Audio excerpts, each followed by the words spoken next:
So normally this would be a topic review, but I know some of y'all haven't, or you have not had most of it. We'll start off. So these are the topics that we're going to review. We're going to do electrical, electronic, mechanical, fluid power, and so on. Of course, some of this stuff will then introduce new information to you, but it's not that difficult. Most of it's basically common sense. So we're not going to get into it in extreme detail. The first thing, hopefully you already know everything here, or almost. We'll look at power sources, DC and AC. We'll talk about inductors, which we shouldn't have to. So we have two types of power sources. We have DC and we have AC. And they are not the same. Have you had AC? So you know in AC we have voltage, we have resistance, and we have power. And our DC. But in AC, we have voltage, resistance, and then we have reactance, we have impedance, and we have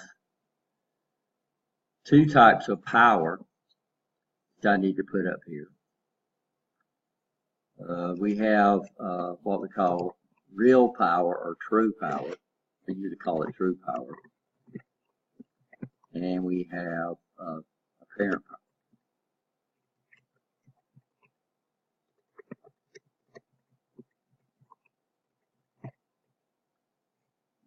Spell apparent right.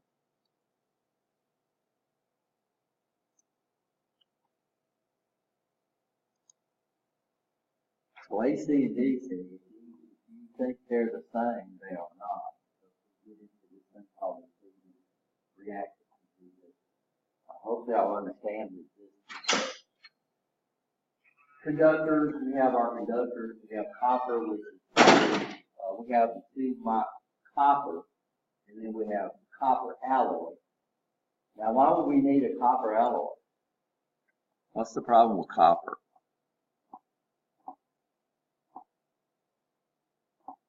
Copper is a good conductor. Why would we deliberately mix it with something else?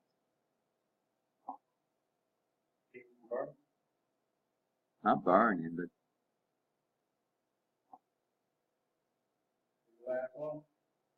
the Statue of Liberty is copper. And what color is it? Green. Why? Do they paint it green? No, they do not paint it green. Why is it green? Corrosion. We call it oxide or rust. Copper oxide. Copper oxide is an insulator.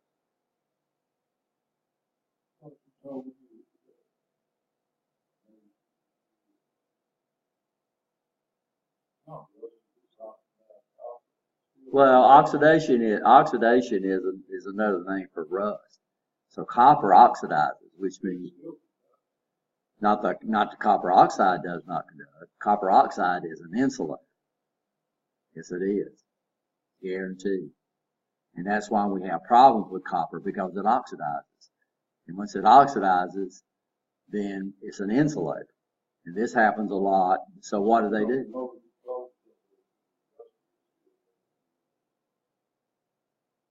But not copper. Now, you can look it up if you want to, but most oxidized, except for silver oxide. Silver oxide is a good conductor. Yeah. Copper oxide is not. Even metal, even iron oxide or steel oxide is not a good conductor. So if I'm gonna go out there and weld, what's the first thing I do if I'm welding metal? I get all the rust off I possibly can, right? You understand? Because it's a good what? It's an insulator, right? You understand that? So you're right. Silver oxide is a good conductor, but copper oxide is not. So what they'll do is they'll mix it with other metals that have a lower corrosion capabilities, right? You understand? So that's why most of the time when you strip a wire, it's not copper. A lot of times it's going to be silver, right? You understand? Because it's either plated or it's what? Or it's an alloy. Okay, you understand that? So copper alloys, aluminum. The two most widely used, of course, are what?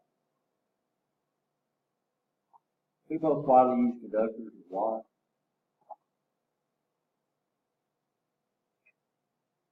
What's the two most widely used conductors? Copper and aluminum.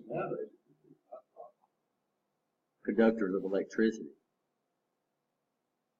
And fiber optics don't even come close to aluminum and copper. Not even close. Copper alloy is pretty high up there, but it's still not the best conductor because sometimes we don't really care. So these wires, when we look at most of the wires up there, when it gets down toward your house, they're copper wires, but they don't look copper because they're oxidized, right? You understand? So copper, you think about the lower voltage, what we call low voltage. But all this wire that runs out through our neighborhood is copper. It's not copper alloy, it is copper. And then, of course, all your high tension lines or high voltage lines are what? Aluminum. That makes sense? That's conductors of electricity. Now we have two conductors of light. We call it fiber optic. And those are glass and plastic. Control devices, switches, contacts, and sensors. PLCs, or programmable logic controllers. Some of y'all haven't had that class. But we're not going to look at the PLC from a programming point of view. We're going to look at the PLC from the input and output point of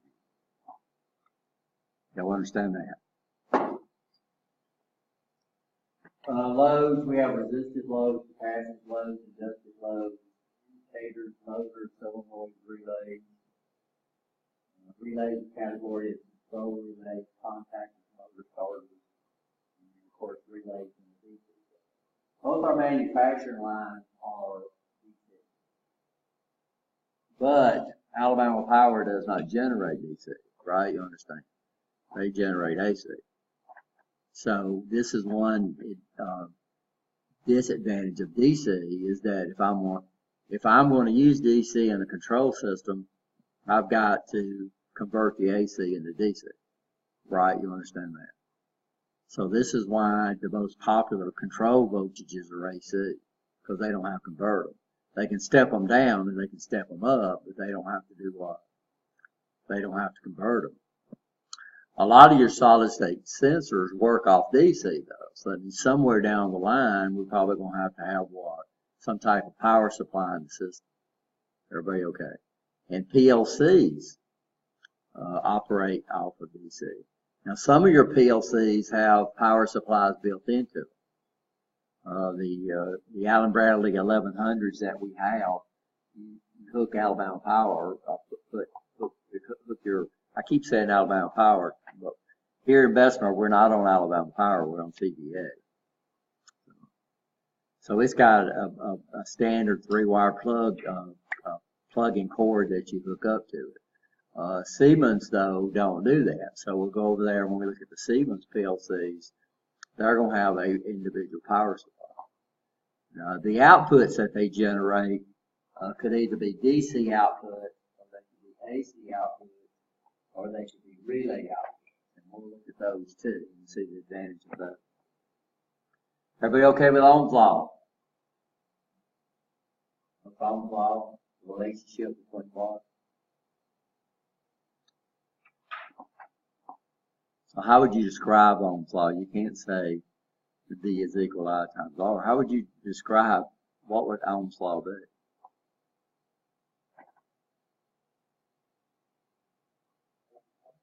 What would it be though? How would you describe it? If you was going to come up and say, what's Ohm's Law? Your neighbor said, what's Ohm's Law? You wouldn't say V is equal to I times R. Because they'd say what? Well, that's voltage. You're describing voltage. That's correct definition for voltage. It's a difference in electrical potential. Right? You understand? If you look up Ohm's Law in the dictionary, it's not going to say the formula it's used. Ohm's Law describes the relationship between the voltage, the current, and the opposition in a circuit. That's what it does. Y'all understand? That's what Ohm's Law does. It's the relationship between those two things. And if we say V is equal to I times R, that leads off two other things, right? Because I, you can say, well, I is equal to V over R. That's Ohm's law, right? You understand? And you can say R is equal to V over I. That's the mathematical representation of Ohm's law. But Ohm's law gives us the relationship between those three quantities, right? What's Watt's law?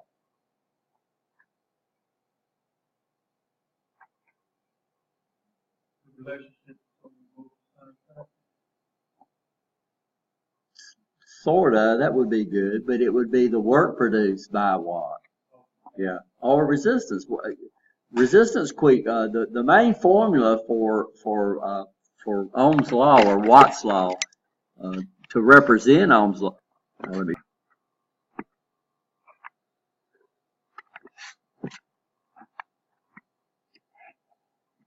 So the main formula for Ohm's law is P is equal for power is equal to V times I, right? Or remember, E is another representation of V. Y'all understand that? Okay. Now Ohm's law says what? Ohm's law says what? V is equal to I times R. And then we can also say I is equal to what?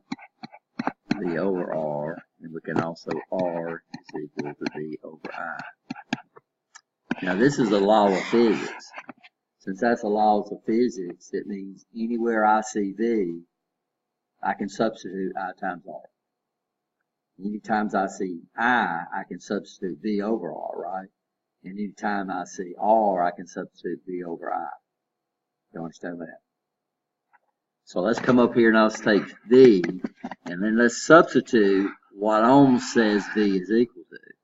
Well, if I substitute, Ohm's law says V is equal to I times R, which takes care of that, and then I come over here and bring down I, that would be just as good as a formula. Y'all understand that? Okay, of course we don't say P is equal to I times R times I. We say P is equal to I square R. So there's another Watt's law formula, right? You understand?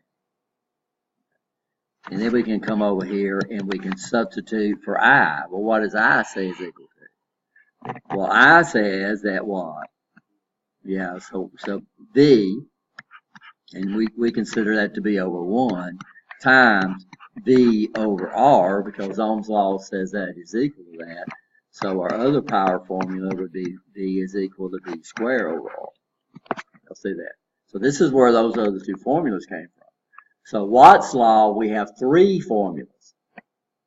Ohm's law, we only have, Watt's law, we have 3 basic formulas. That's what I should say. That's the basic formula right there that the other 2 was developed from, right? And in Watt's law, we have what? 3. So Watt's law, we actually have 9 formulas. Because I could take this one and transpose it to solve for these values, right? Or I can take the other and transpose those. So Watt's law, we end up with 3 basic formulas that we transpose to follow for those other elements.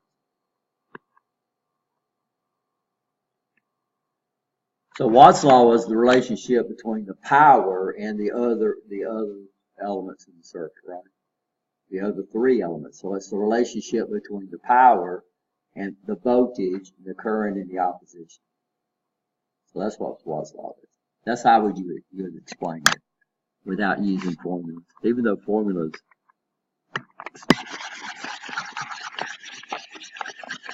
we have Kirchhoff's current law. What's the basic? What do you say about? Voltage law. What's the basics of Kirchhoff's voltage law?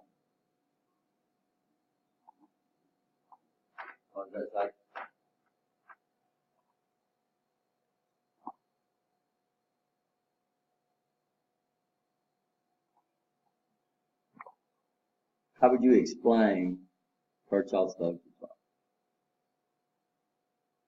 So y'all don't know. So this would tell me that y'all didn't really learn this. What's voltage? So what is? It's pretty complicated, but it's very simple. Voltage. Kirchhoff's voltage law deals with series circuits. And what's voltages in the series circuit? the sums of the voltage drops in a series circuit has to equal to the applied voltage. That's what Kirchhoff's voltage law for series circuits. And then what's Kirchhoff's current law for parallel circuit?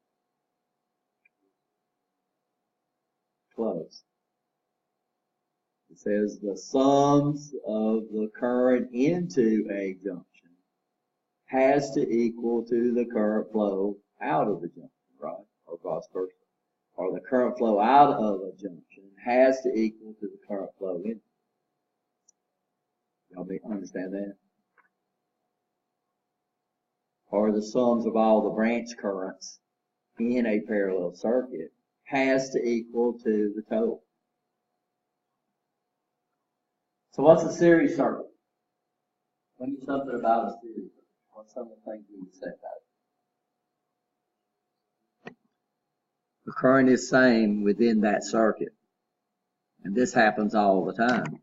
You know, when I teach DC, I change a resistor in there and I say what happens to the current. And they say, well, it's the same. Well, it's the same inside that circuit. If you change an element in the circuit, what's going to change? The current's going to change. Right? But they'll have that. I've seen that happen, I don't tell how many times. Where I change a resistor and they use the same current to solve for that. So series circuit. The loads are connected one after the other, where one load feeds the next load, right? You understand that? The current is constant, or the same throughout the circuit, unless the circuit changes, right? Right? And the sums of the voltage drops in all the resistors have to equal to what? Okay. Which resistor drops the most voltage? Or which produces the most power? The smallest resistor or the biggest resistor? Okay, so current is constant. So this is something that y'all should pretty well know. So current is the same. So V, which is the voltage drop, is equal to I times R. This is the same through the circuit. So which resistor produces? So V is equal to I times R. So which resistor drops the most voltage? The smallest resistor or the biggest resistor? V is equal to I times R. So you telling me a 10 ohm resistor, let's just make up a current, 1 amp. So 10 would be what? Would be equal to 10 volts. Let's change that to a 100 ohm resistor. So 100, and this is still what? 1 amp, right? You understand that? We're saying, so which resistor would drop the most voltage? This guy right here would drop what? 100 volts. So in a parallel circuit, and then we say, okay. So power is equal to what? V, well, this here we're dealing with R, V squared over R. Which one drops the most voltage?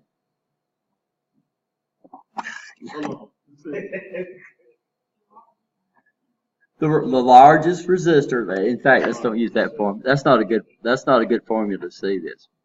What's constant? No, what's constant in a series circuit? Current. Okay.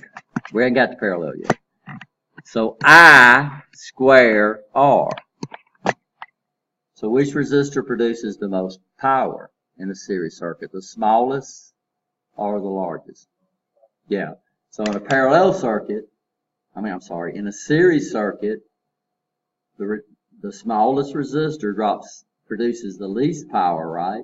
The biggest resistor produces the most power. The smallest resistor drops the least voltage. The biggest resistor drops the most. Okay, you'll understand. Okay, parallel circuit. What would we say about a parallel circuit? Across all branches, right? What varies? Current. Okay. So current varies, right? Okay. So which one does the most work? Which one produces the most power? The smallest or the biggest?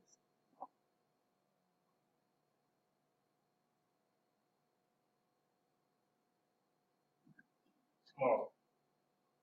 Yeah, the smallest. So the smallest conducts the most current, right? You understand?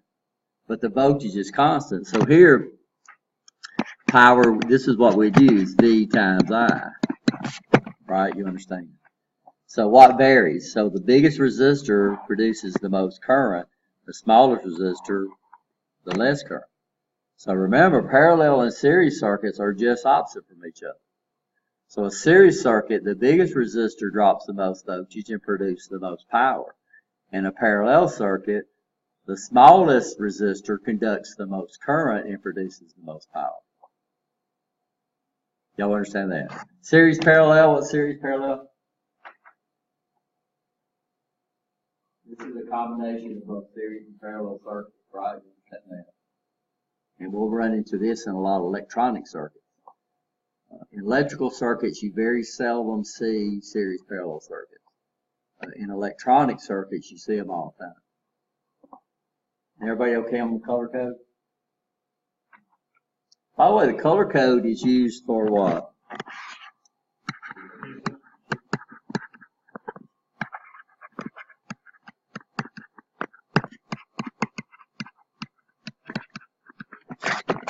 So the same color code is used for all the three of these devices.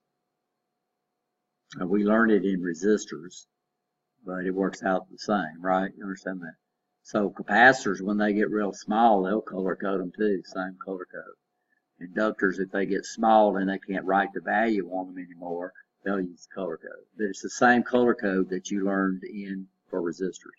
So exact same thing, except the multipliers are different.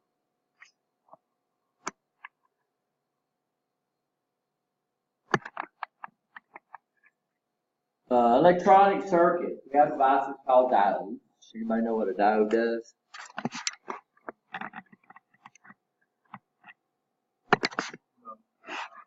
A diode, y'all know what a check valve does? What does a check valve do? What does a check valve do? One way. So that's what a diode does. This only allows current to flow in one direction.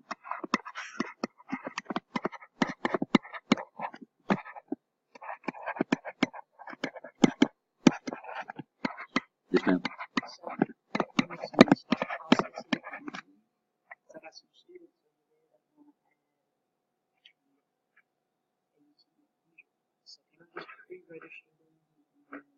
Yeah, you need to get them in the system. Yeah. Even if they hadn't paid their tuition, right? Well, then they have to do a drop add form. You have to do an add form. Right, and then they'll have to take the rest. You need to give them a little break or something so they can take it.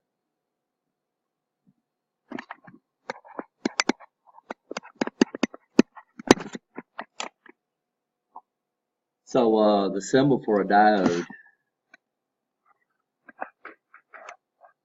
is this.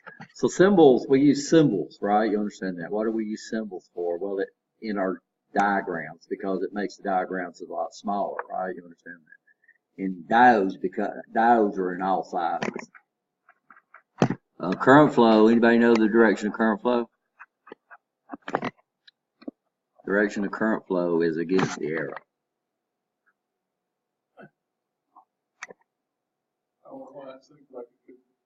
Well, it would, but you got to understand, when they first visualized current flow, they didn't understand what was flowing. So they thought it was positive particles moving through the circuit. So when they originally developed this current flow, they used it for positive or positive charge flow. Over time, they realized that the positive was not flowing, what's actually flowing? Electrons. So we have two types of current out there that they'll talk about. They call it conventional current. And this teaches current flow from positive to negative. And then we have current or electron flow.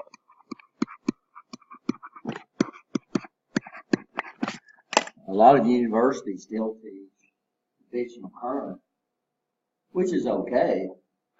It does not change any of your math. It does not change anything. The only thing that it does change is the rule for magnetics. So, you know, in fact, I get them confused.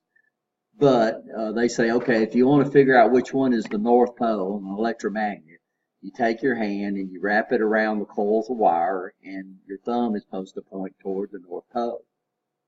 Well, one way it will be use one hand for electron flow, you'd use the other hand for conventional current. Depending the direction a DC motor will spin, the force that's generated, you use what they call the rule for motors, which is for conventional current flow, it might be the left-hand rule. For the electron flow, it would be the right-hand rule. So as far as I know, the only thing it makes difference is the current flow into these symbols and the direction of magnetic field. But as far as the math goes, conventional current and electron flow are always the same. The positive side of a resistor will always be the positive side of the resistor, no matter which way you consider the current flow. But watch out for conventional current flow, but the formulas of Watt are the same. Watt's law is the same, Ohm's law is the same, all the laws are the same.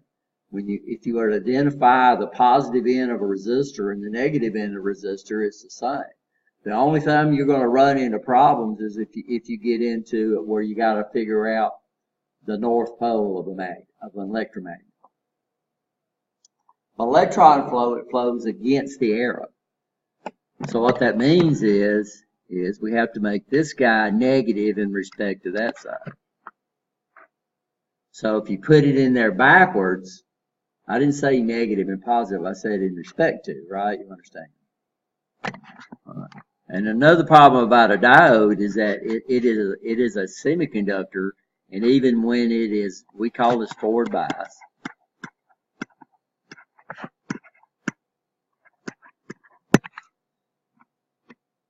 And even when it's forward biased, a diode will drop about 0.7 of a volt. Because it's not a switch, it is a semiconductor, right? You understand that? So it will drop a voltage. And if you got 1,000 amps going through 0.7 of a volt, that's still a lot of watts, right?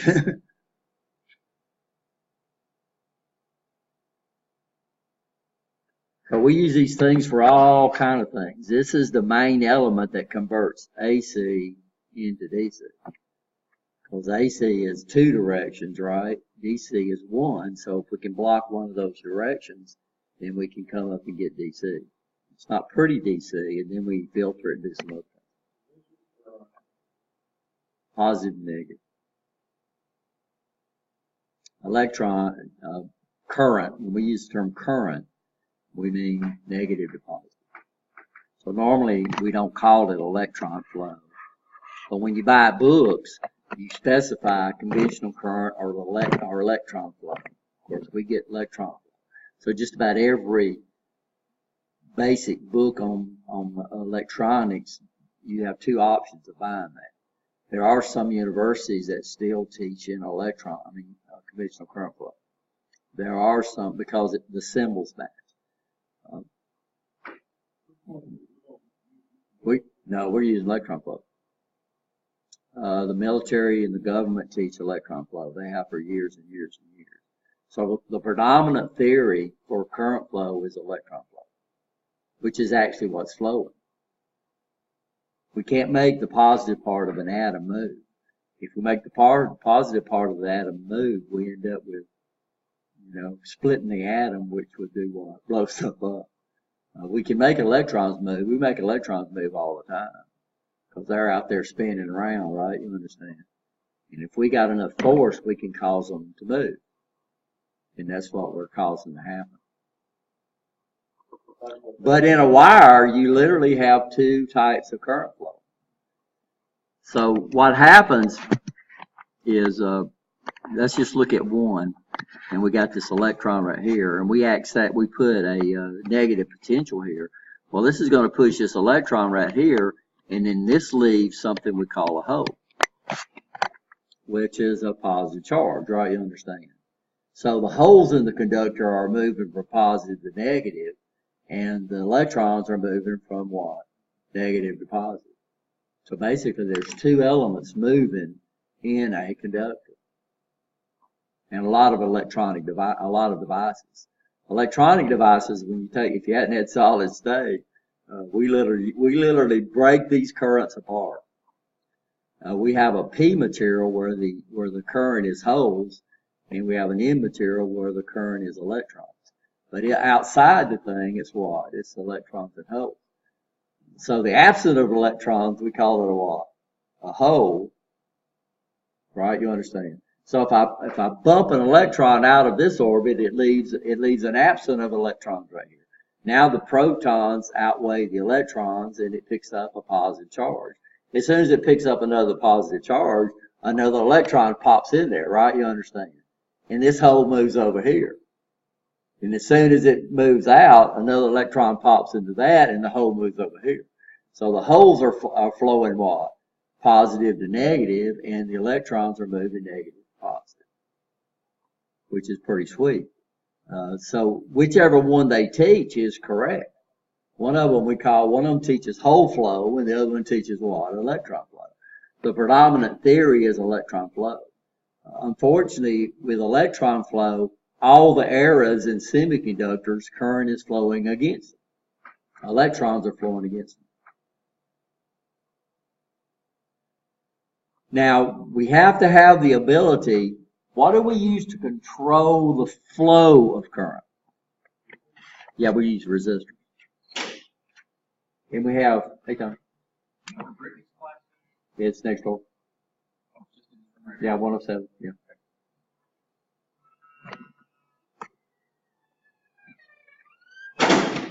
So we have two categories of resistors. We have what? Fixed resistors. And what's the other category? We have variable resistors. Now, what advantage of variable resistors, if that's spelled right? What's the advantage of variable resistors?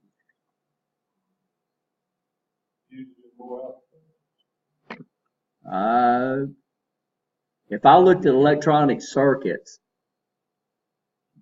99.9% of the resistors would be fixed resistors.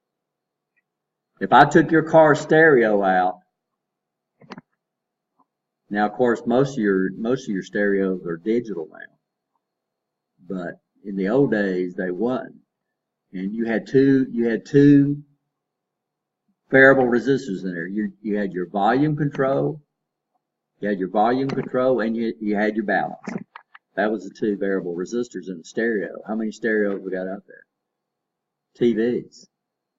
Used to, there was the only variable resistor in all the electronics inside a TV.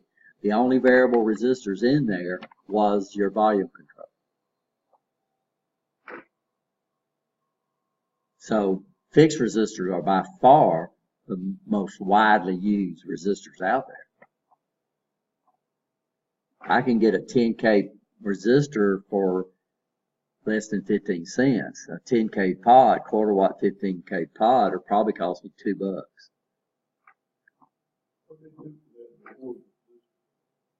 What do you mean? What did they use? There was nothing used before. There was nothing like that before resistors. I mean, you're talking about pre-electronics. I got it.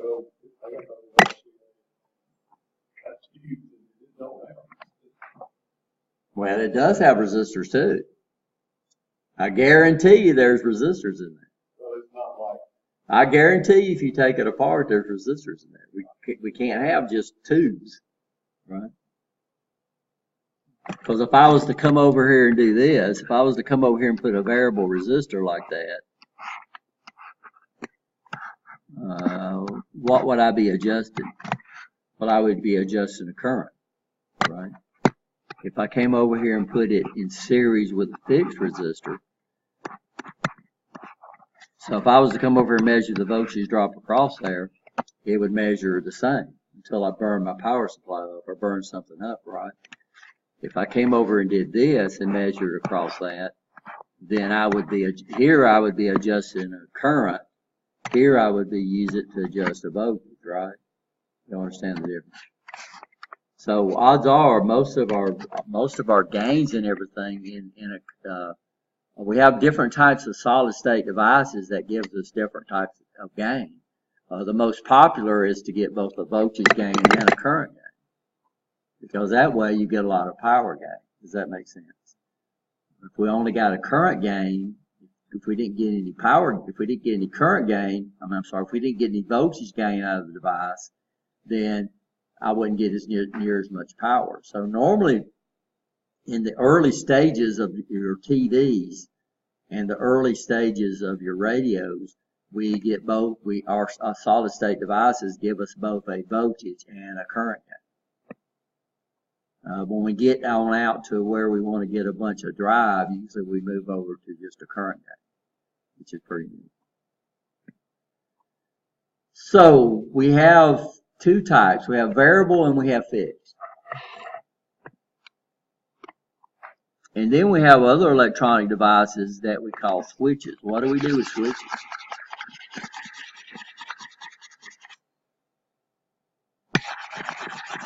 What do we do with switches, guys? What do we use switches for? Well, to turn things on and turn things off. But if I wanted to turn these lights on up here, I would have to go over there and hit a switch, right? You understand? I can turn my cell phone on and off by hitting a little button. I don't even have to hit the button, right? You understand that? You can turn your TV on by touching a little old tiny button. There's no way in the world that little old button is going to control the amount of current that's required by your TV. So these guys right here, one of the main functions we have is, for one thing, we can use them as electronically controlled switches.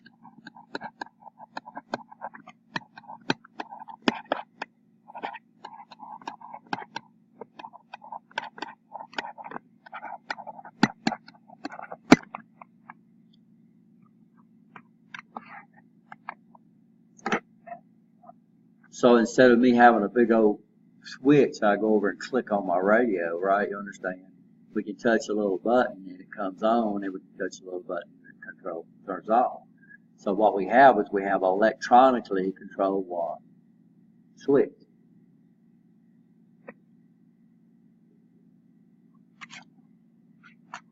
And not only are they switched, but we can get what we call a high current gain out of it. Y'all know what a gain is.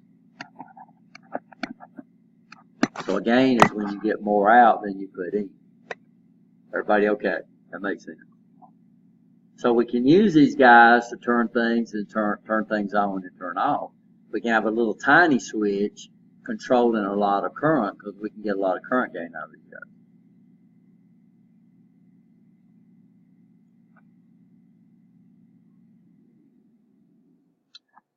We can also use these things at a electronically controlled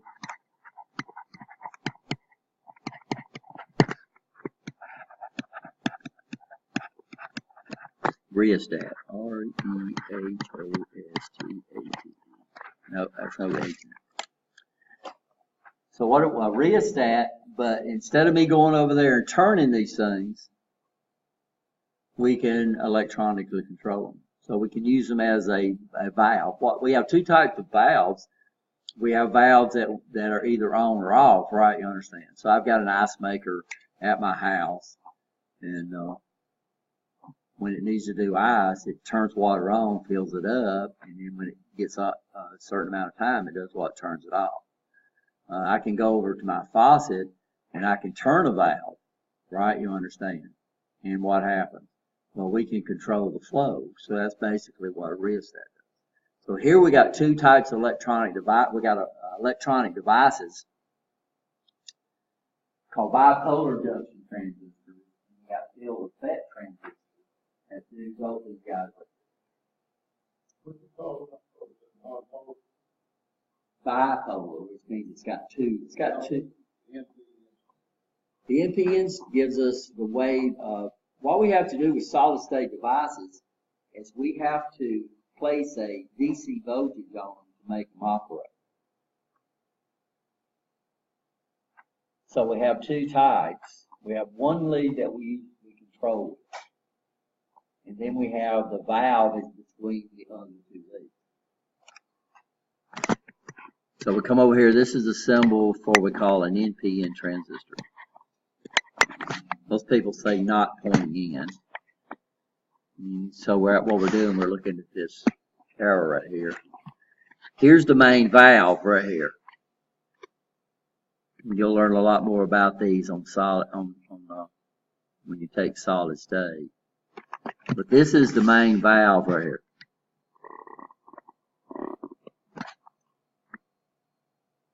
Now we control that valve with this lead right here. So the more current I put into this one, the more flow we get through that thing. And we get a lot of gain.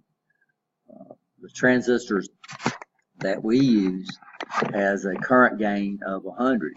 So that means if I put 1 milliamp right there, it controls 100 milliamps over here.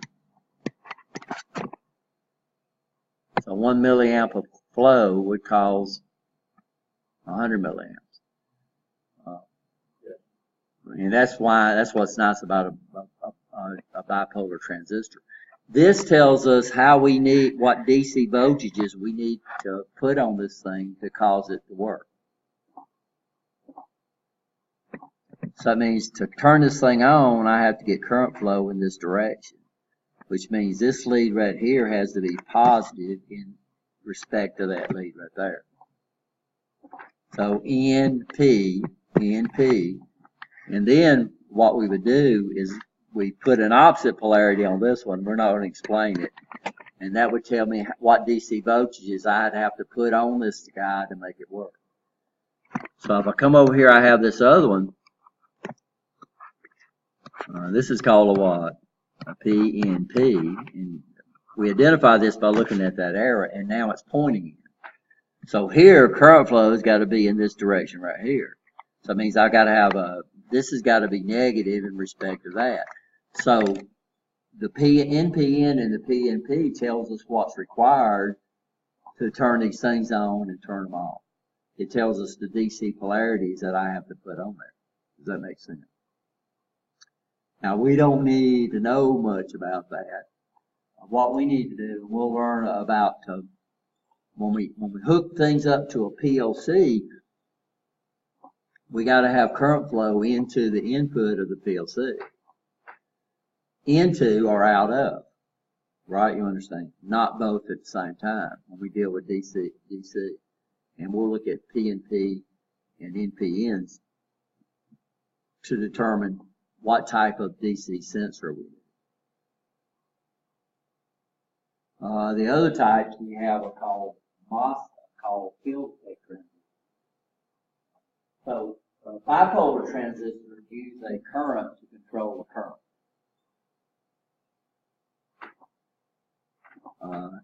FETs use a voltage to control the current. And there's all kinds of these.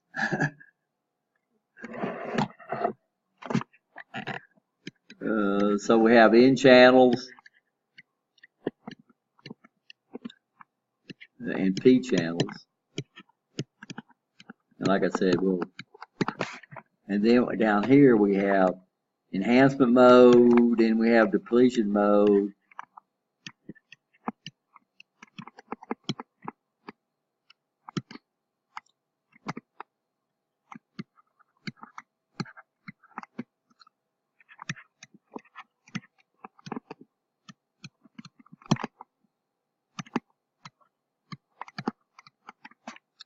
And then on each one of these, we have P and N channels.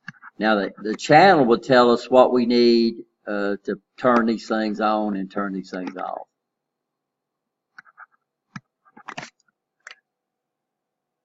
But basically, in this class, it don't really make a difference, right? You understand? Because these are going to be part of the engineering of the device. We're not looking at how the device is engineered. We're looking at what the device does. And if the device does not do what it's supposed to do, then we replace the device. So is this going to be on any test? No. You'll learn about them in solid state. We're gonna talk about NP, but we're not gonna look at how it works. We're gonna look at what it does or what it provides. So NPNs on a PLC, we call those syncing sensors. So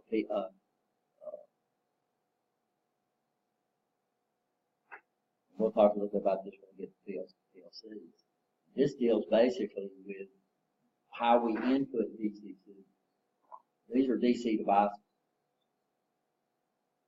They operate off DC. We can make them appear to amplify or work with AC, but they don't. But, okay, y'all understand that? So this is just kind of a little brief what you're going to get into when you get into solid state. Understanding how these things work in this class is nothing. But you got to understand this class right here eventually will be the capstone. It will be the final course that anybody takes when they're in the mechatronics program. What we're going to do is when you get into solid state, you say, oh, we talked a little bit about that. Coach. These guys can be used as switches or they can be used as resistors. But they're not controlled by you up there looking at them. They're controlled electronically. I mean, other electronic devices can control them. So, you know, you could get gain out of a resistor. So over here I could have 50 volts across a potentiometer, right? You understand? And I could be listening to music and I could be adjusting that potentiometer. If I could keep up with the same rate, I could produce an AC output. But it would be almost impossible, right? Because of the speed.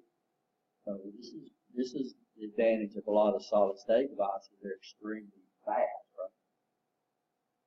Some other solid state devices we probably need to look at. I need to put on here that we're going to see a lot. It's called LED. What an LED is? What is that? Yeah, it's a light emitting diode.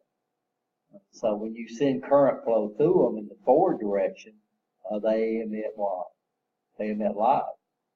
And when you reverse the voltage, they turn off. Well, we'll see a bunch of LEDs over there. Their indication, we're a visual species, you know. If we can represent or we can see it, you know, let's say a picture or basically a sight or an indication is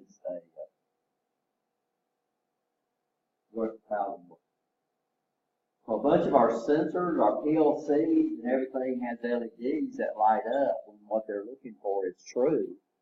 And then they turn off when what they're looking for is false, right? And we'll see that we saw that I think the other day when we was looking at the line.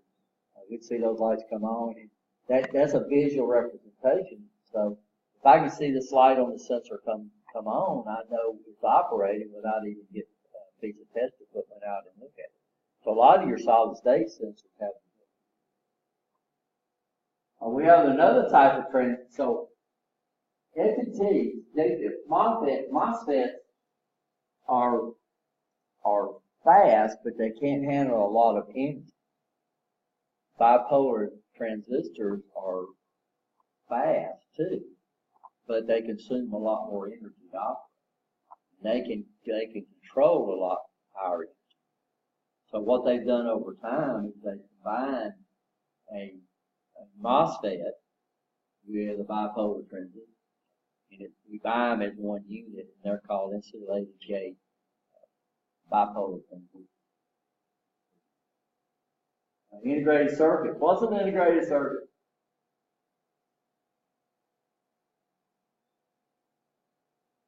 So Jerry goes out there and he takes his TV apart and he sees all these devices that perform functions, right? Yeah, they work together, but they've been around so long. How long is TV? How long is radio? Right? How long is computer? So somebody says, you know, if I've got the same circuit that does the same thing, that's been doing this for years, why use individual components? You know, why not just make them together? piece of silicone, especially if they're solid state.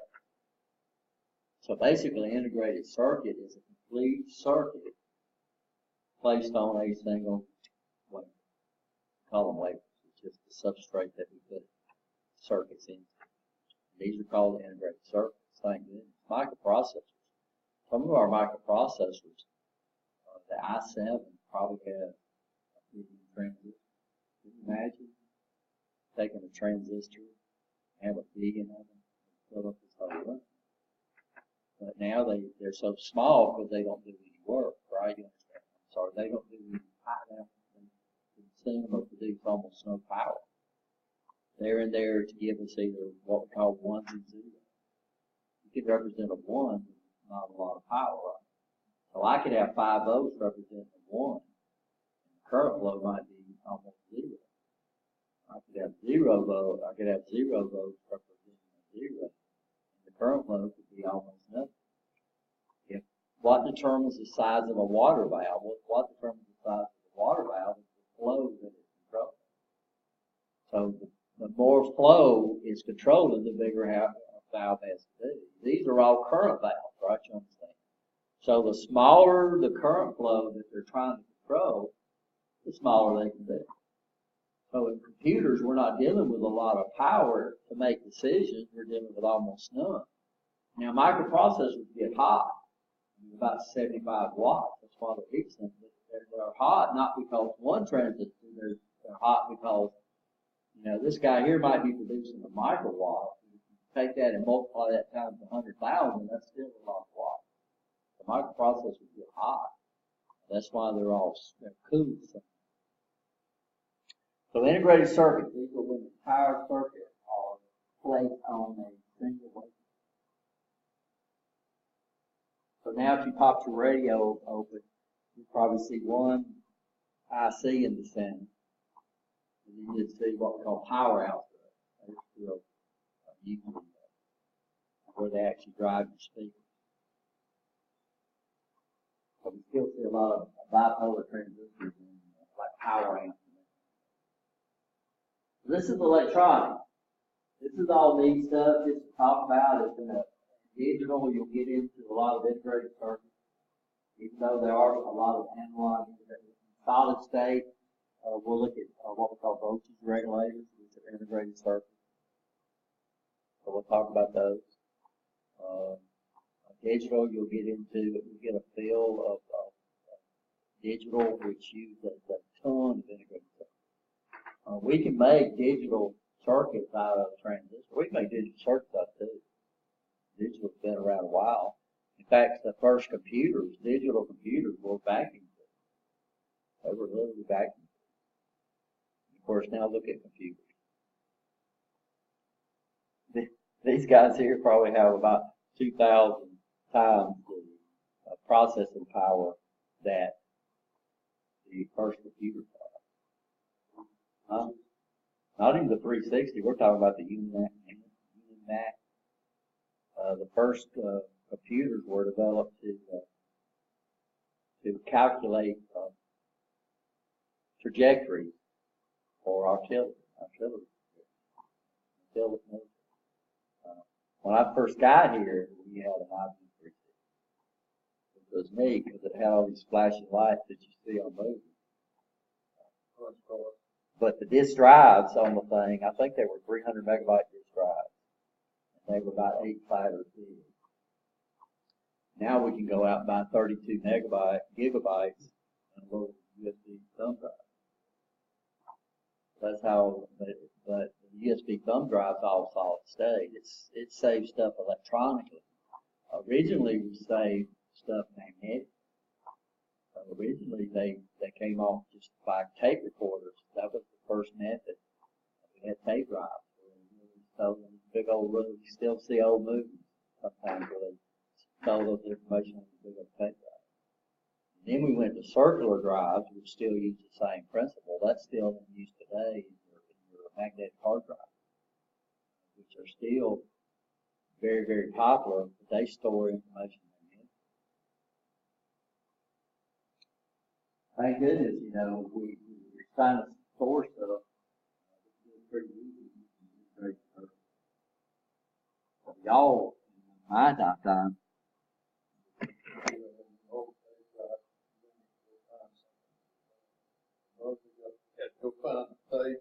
well, it was you had to find the tape too, and information was stored on there sequentially. So that means if you wanted something way out here, you had to advance that thing. So they had a bunch of headers and all this kind of stuff. They had identified that. You know, it was neat.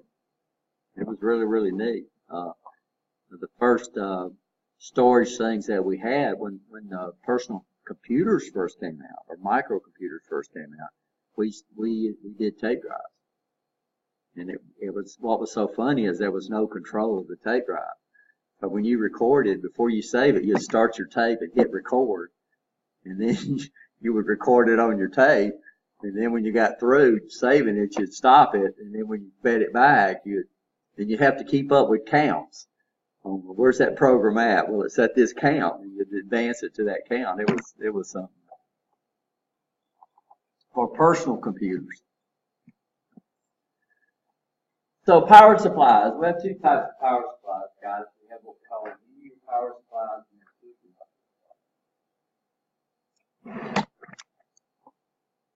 First of all, the unit that converts the AC into DC is the diode. It's just how do we do that? A linear power supply, these guys, the advantage of these is they're easy to design.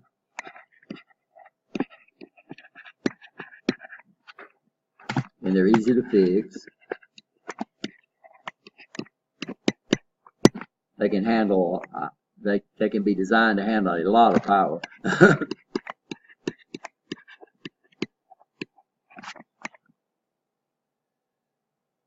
So we have a lot of linear power supply. So we looked at the power supply. Now what does a power supply do?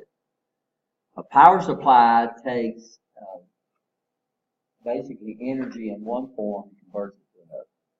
So normally in electronics, when we talk about a power supply, we're talking about the device that converts AC to DC. But it is what most people call a DC power supply. Some people call it an AC to DC converter. So what advantage does DC have over AC? If there was no advantage, we would not have DC. What advantage does AC have over DC? If there was no advantage, there would be no AC. Why in the world do we have two completely different types of current? But what's the advantage of AC over DC? Huh? AC over DC. That's not an advantage. One is more trouble.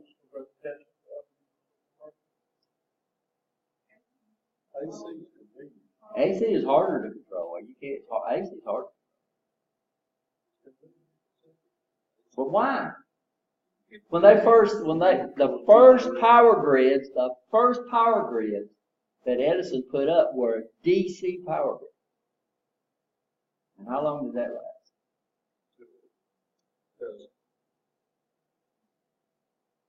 Some places you can use.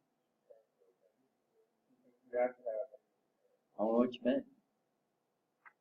Name of what? Industrial. You can't use DC in an industrial complex? How many PLCs do you think there's in how many PLCs do you think there are in industrial? PLCs, they might plug into AC, but they operate off DC. Every PLC, every computer operates off DC. Every TV operates off DC. Every radio operates off DC. All these motors. Over here, yeah, all these motors operate off DC. And the only reason that is that's all we got over there. Somewhere over here.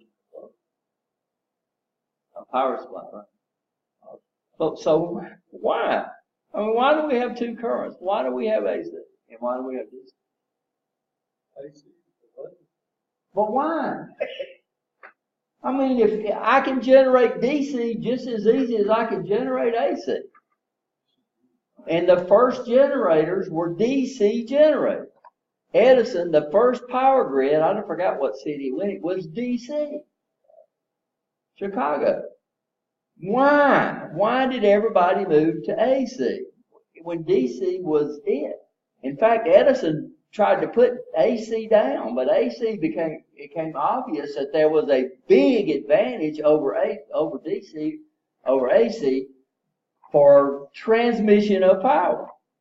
So the biggest advantage of AC is it's more efficient to transmit the power, to get it from the power station to your house. Now, why is that? Somebody said in my classes before, right? We talked about this in my classes. Just about every class I teach, I talk about the difference between AC and DC. And Jerry's over there going, Well, the problem is a conductor has an R. Every conductor has an R. Every conductor has an R. Right? You understand?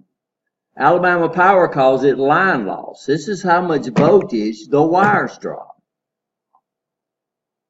Now, what is Alabama Power trying to give you? What do they sell you? Alabama Power. What is Alabama Power? Okay, they sell you power. What determines how much voltage a resistor drops? V is equal to what?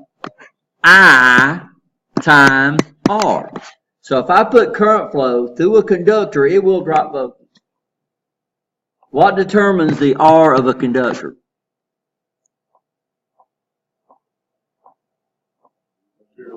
Okay, the material it's made out of.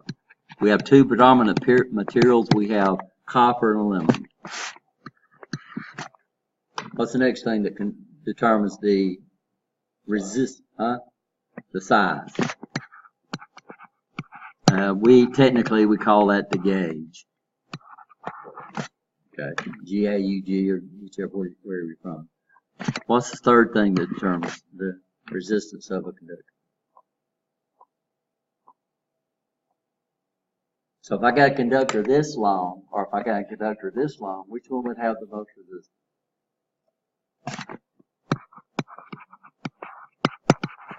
The length.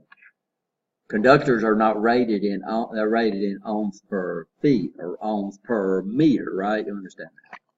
And what's the fourth thing? What?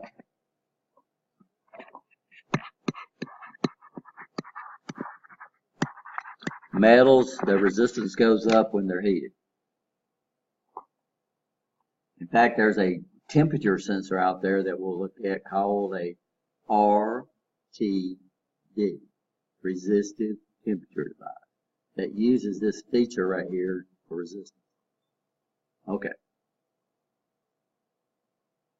So every resistor, every wire has resistance. If I put current flow through a wire, and what determines the amount of voltage drop? V is equal to what? So once I choose, so what can I do? I'm trying to send you power. I can change the material, or I can make the wire gauge real big. Each one of those are going to add a lot of cost. So what I want to do is I want to use the cheapest material, right, you understand, at the smallest size. So what else determines? So I come out here and I choose that. That's going to give me the R. What do I have control of? I have control of I. Alabama Power is trying to sell power.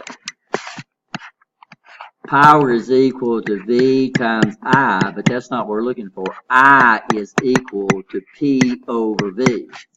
I'm trying to sell you power. So the higher I make that voltage to deliver that power, V is on the bottom. So the higher I make the voltage to deliver that power, what happens to current? V is on the bottom. So if this goes up, what happens?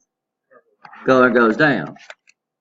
So if I had a means of stepping that voltage up real high for transmission, and then step it back down for safety, then that's the kind of voltage I want. So we have these devices called transformers. What does transformers do? Step it up or down. They don't change power. So technically, if all my transformers were 100% efficient, I turn on a 100-watt light bulb at my house, and whatever power plant that provided me that power would give me 100 watts. Y'all understand? But power lines don't change the power. They change the current and they change the voltage. If they can step the voltage up, then the current goes down to deliver that power. If they step the voltage down, the current goes up to deliver that power. Y'all understand? So I can step that voltage up to, and what determines how high you can step it up? Basically the insulation of the wire. How far we can get them suckers apart if we don't. They have high tension transmission lines. It's almost 750,000 volts. So if I'm transmitting at 750,000 volts, I could do 750,000 watts of power with 1 amp of current.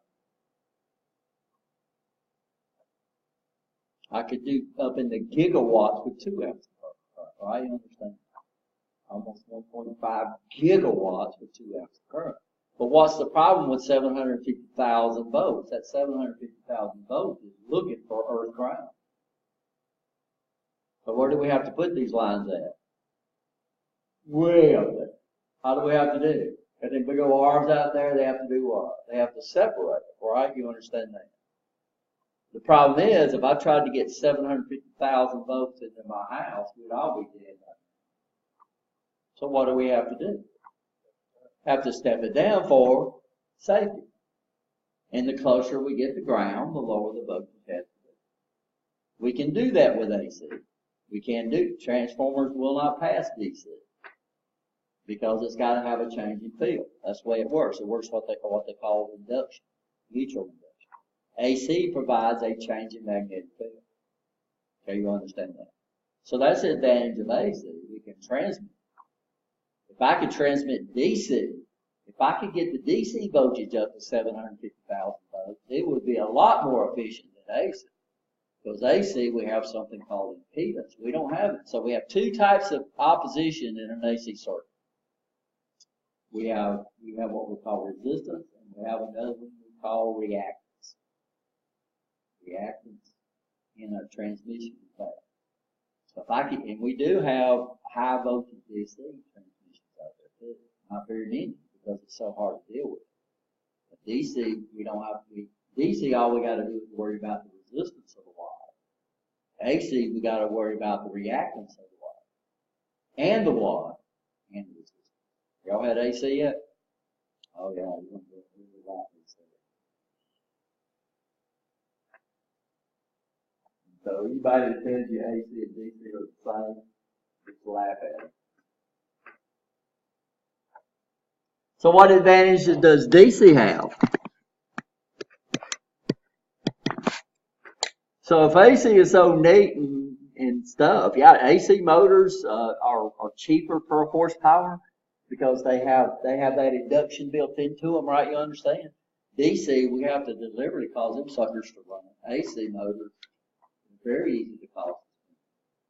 AC motors, we can induce the magnetic field into the rotor without even having a connection because of this thing we call mutual induction.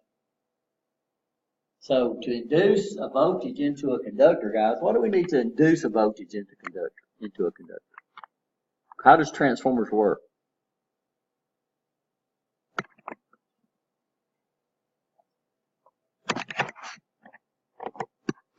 So one thing we got to have is we got to have a magnetic field. Over in motor controls, usually when we teach those classes, we got this big old magnet that came off an old drive, one of these 300 megabyte drives. And we got a roll of wire. And we'll come over here and we'll just move that wire through that magnetic field. And it'll produce a voltage. So to produce, and thank goodness for this, whoever figured this out, where we could take the energy from the magnetic field and convert it over to electrical. I think Edison was the first one to do that. And then what we got to have is we got to have a conductor. So the conductor, of course, if I'm going to move electricity, I need conductors. And then number 3, we got to have motion.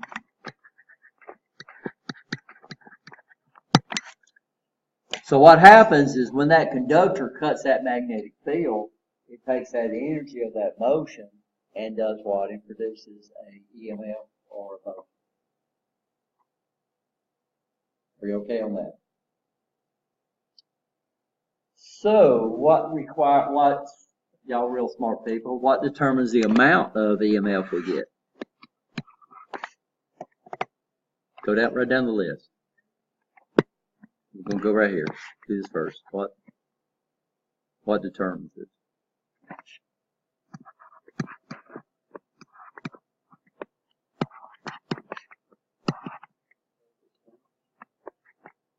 Strength of the magnetic field.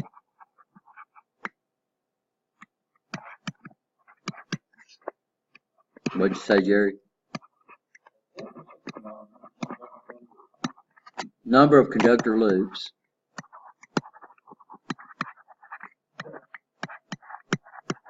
So we got to have a coil of wire. Go ahead.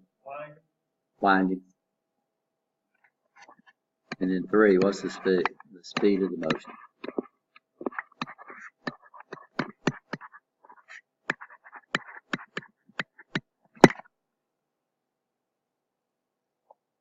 Oops. Strength of the magnetic field, number of conductor loops, or winding, or coil, and the speed of the motion.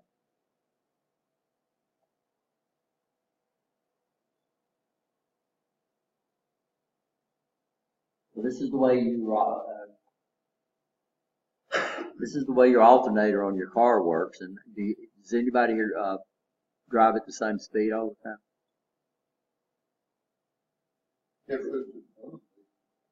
All the time. All the time.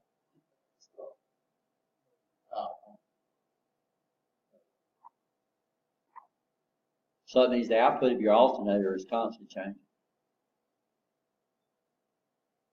So what that means would be, you crank your car, your lights wouldn't work, modify them, raise your engine up too high, and all your light bulbs and your radio burn.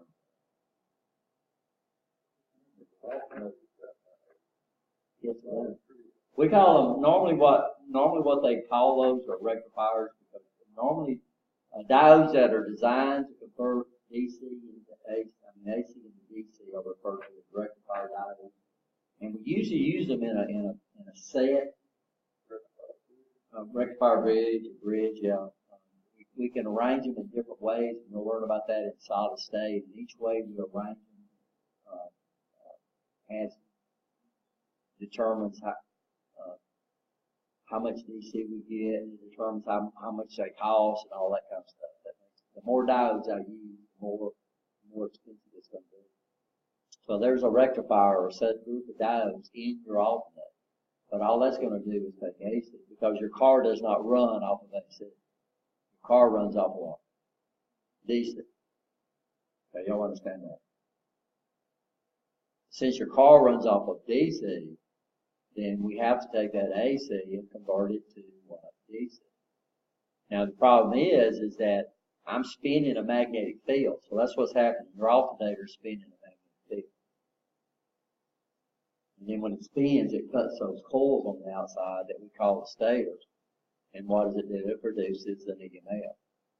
But when the north pole swings around, it produces one polarity. When the south pole swings around, it produces the opposite polarity. So that's the way AC is produced. So thank goodness. So that's all we have to do to generate AC is just spin a magnetic field somehow. So how can we spin that magnetic field? Well, Alabama Power uses all kinds of turbines. They use turbines. They either put water through them at the hydroelectric dams, right? Understand? Or we push steam through it. So we take the water, we heat it up, which most of your power plants do, is generate steam, either nuclear steam or generated through coal coal-fired furnaces, and of course, we do have a lot of, they're moving over, a lot of them moving over to natural gas.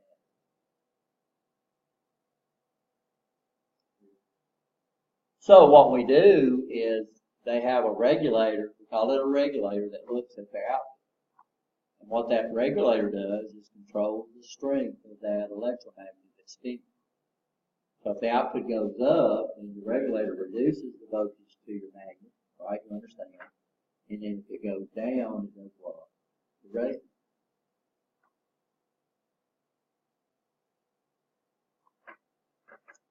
So that's how we produce, the main way we produce AC is by doing this right here. And we regulate it by changing what?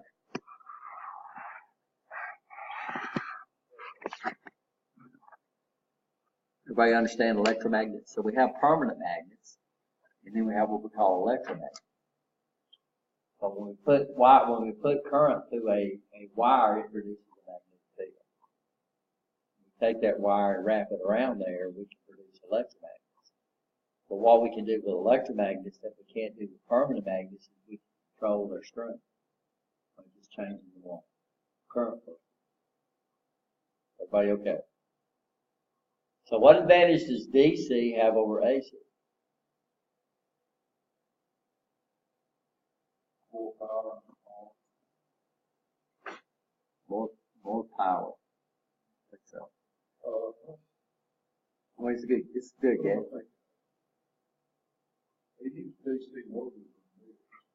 Well, they use DC motors because of the advantage of DC. So DC has a big advantage over AC. AC is hard to control electronically. And I just gave y'all the answer. DC can be electronically controlled. Easily electronically.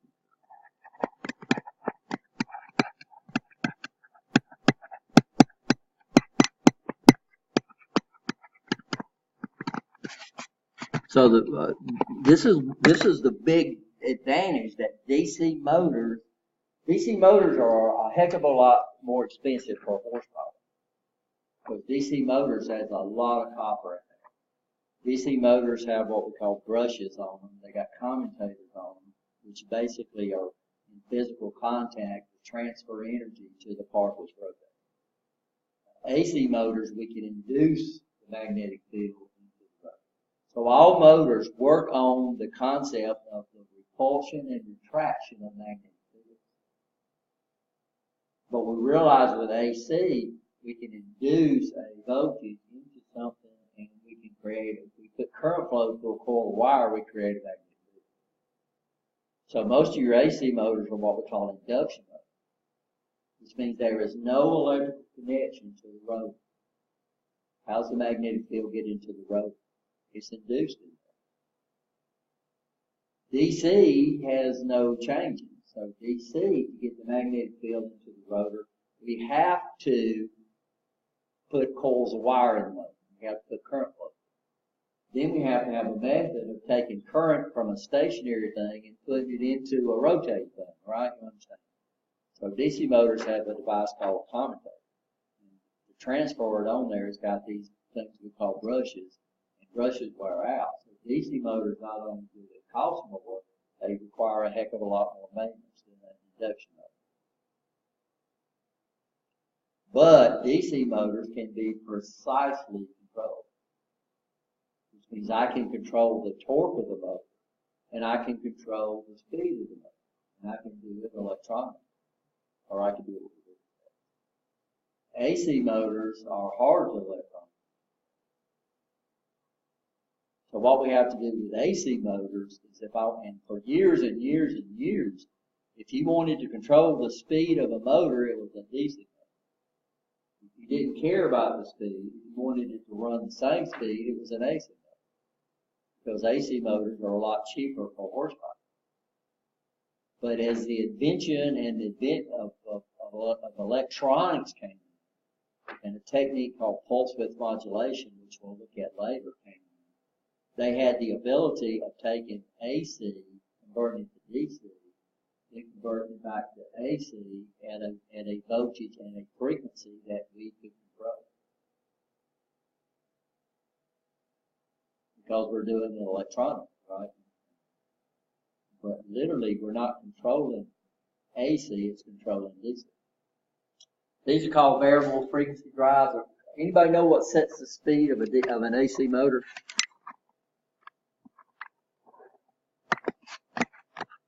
So an AC motor RPM is equal to 120 times the frequency divided by the number of poles. Magnetic poles. For years, and it's still very popular to control the speed by the number of poles. But these motors will run at fixed speeds. So anybody got an attic fan in their house? I'm sorry, a ceiling fan? It's a three-speed motor. Well, all you're doing is you're not changing Alabama power, which is 60 cycles. So what you do when you hit that switch is you're changing the number of poles. If you raise the number of poles, the motor runs slower. If you lower the number of poles, the motor runs faster. The minimum number of poles you can have is 2. You gotta have a north and south, right? If you've got an HVAC system, it's got a 3-speed motor too. But if I had the ability to change the frequency electronically, can't change the Alabama power frequency. But what can I do? I can take that DC, AC, convert it to DC. Once I've got it in DC, I can electronically convert it. I can have a positive AC. I can have a positive DC, I can have a negative DC, and now I can switch between them and make it appear to be AC, right? You understand that? And now we can change the frequency. If I can change the frequency, I can change the speed of the motor. We got to change the voltage too, but we're not going to do that. You have to maintain what they call a voltage to frequency ratio. You can control the speed of the AC motor. Now, what advantage does an AC motor have? Well, it's a heck of a lot cheaper. So the predominant speed controls now are not DC, but they're still out there. Because why? Because sometimes we have, like this line over here. This line over here is DC. So that means all the motors have got to be DC, right? And all the speed controls have to be what? DC. Are you okay? But if I want to control the speed of a motor, I need a controller. We call them motor drives, and I need a motor. So that means if I control the speed of an AC motor, I need a motor drive and I need a motor. If I control the speed of a DC motor, I need a DC motor drive and a motor. The drives are about the same, but where you save all your money is what? On the motor. So current installations, the predominant variable speed motors are AC because of why? Cost. Now we can produce that DC different ways. We can produce it with a linear power supply. And what's the advantage of a linear power supply? I know that's right. What's the advantage of a linear power supply? Easy to design. So when you get into solid state, these are the guys we'll look at. We'll talk about switching power supplies. They're easy to troubleshoot. So if they break, they're easy to fix. And then we can design them to produce control a lot of power. The problem is they consume a lot of power to operate. So linear power supplies are very inefficient. Then we have what we call a switching power supply. DC, you'll learn, solid state, you'll learn out the damage of high frequency DC. So if I go to a higher frequency and then I rectify it, the elements inside the power supply are a lot smaller, which makes them a lot cheaper. So what a switching power supply does, comes in, turns it to DC, re-oscillates it to a high frequency AC, then it turns around and rectifies it and makes the power supply a lot more efficient. But the problem is these guys are extremely hard to design and they're extremely hard to fix, but they're highly efficient. So what type of power supply is this? This is the switching power supply. This sucker's encapsulated. If it goes bad, I don't fix it. It would be almost impossible to fix because of engineering. What do? You replace those little old bricks or cubes that you buy to charge all your cell phones and stuff. Those are switching power supplies. These guys over here, I don't know. Those might be linear power supplies. I don't know. We would have to look this out. But when you get into your high-powered applications, those are not going to be switching power supplies. Those are going to be wrong. They're still going to be linear power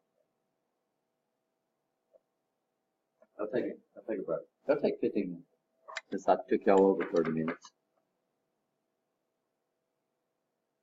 Everybody get up, move around. So here we're going to be dealing with a lot of control systems. And this is the basics of a control system. We have an input, we have a controller, and we have an output. Now the inputs could be what? Switches, they could be relay contacts or sensors. Mechanical switches or push buttons would be what you actually actuate and handle. Relay contacts, y'all all have motor controls, right? And then sensors, you got a little field of sensors and motor controls. There's a section in there on sensors. Did Mr. Sanders get to that? Anybody take Mr. Sanders' one? You had 2 motor controls yet? Midterm? But you're okay with relay contacts, right? PLCs. Then the control logic can be relay logic. So it's actually controlling the output. So we could input into a relay, and the relay can make a decision depending on how it's wired before it generates an output. That also could be a PLC, programmable logic controller. It could be a PID, proportional integral differential controller. It could be a computer, a full-blown computer. It could be a microcontroller. This is what this is right here. It's a microcontroller. And we'll look at that a little bit during the time. And etc. So there's a lot of things this could be. But it's basically, the control logic is what makes the decision, right, on when the output is turned on and when the output is turned off. So over this light switch over there, I'm the controller when I flip that light switch. So y'all understand that. The outputs, these could be relay coils, these could be actuators, could be indicators, could be motors, it could be a lot of stuff over here. That's why we got separate. But this is the basic makeup of a control system. Input information into it, decide what you want to do with it, then do what. So I come over here and it's dark in here, so I'm inputting information into my controller through my eyes, right? Okay, I say, okay, I made a decision, I'm going to do what? Turn on the lights, I'll go over and turn on the lights and generate the output. Now that's probably as simple as you get. But we want this all to be electronic or electrically controlled. So that's where your relays, your PID controllers in, your PLCs, your microcomputers. That's where they all come into it. Does it say microcomputer? Or microcontroller. That's what it's supposed to say. Are we okay? You see there's a lot of difference between this and this. And there's a lot of difference between this and the PLC, right? You understand? So these guys are very, very popular too. These are called microcontrollers. It's got a cable on it so I can program it. What type of control devices do we have, guys? Sensors. We just got through a bunch of them. Switches. Okay, so these are a type of switch. We call these push buttons. Well, that's not true. These two here, this one here, let me do this so it's going to get recorded.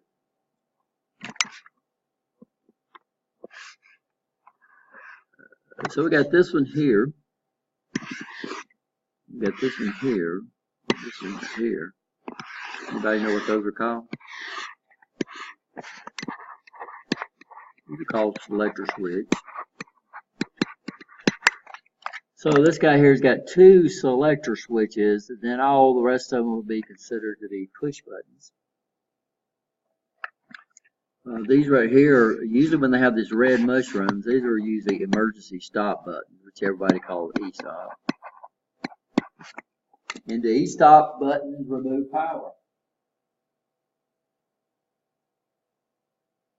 Probably not. They're not in there to turn things off. They're in there to, they're not called E turn power off. They're called what? E-stop. So what? No, when you hit them, everything that's in motion should do what? Stop. A lot of things still have power on it. Your PLC is definitely going to have power on it. A lot of your sensors are still going to have power on it, right? You understand? Probably no power on the motors. Motors are usually controlled by relays or something like that. You understand that? So a lot of people think the E-stop pulls power, but they're not called emergency off buttons. They're called what? Emergency stop. So y'all see that over there when we hit the E-stop over there. What you'll see is kills the whole line. That's one thing we like about that over Festo. Festo, if you get it, and normally these are not controlled through a PLC. Normally these control something else, right? They are latching buttons. So what do? You hit them, they stay latched down. A lot of them you can't pull them out. You have to turn them and pull them out, and that way you can't accidentally pull them out, right? You literally got to mean to turn them. All the E-stop buttons on the Amatro line, all we have to do is just pull those out. But if we went to all the E-stop buttons on the robots over there, once we press them in, they latch in, right? You understand? And then you have to literally do what? You have to turn them and pull them out. I mean, you got to turn them, you got to pull them out. So here's selector switches and push buttons. So these are all manually operated. So we're still in the equation, right? And they were talking about on one of the videos that eventually manufacturing lines are moving to total automation. But no matter how automated they are, somebody's still going to have to turn them off and turn them on, right? And fix them when they break. So automated systems are electromechanical systems, which means what? It means you got two things that's going to fail. You're either going to fail mechanically or they're going to fail electrically, and there's got to be somebody out there to fix it. Even on the space station, which is probably one of the most automated systems we have out there, they still have people. They got a robot, by the way, that roams around the outside of that building so they can do stuff on the outside. Sensors. These are just some of the things we're going to see in presence, which we refer to as proximity. Distance would be the length, or how far something is away. Position. And what's the difference between proximity and position?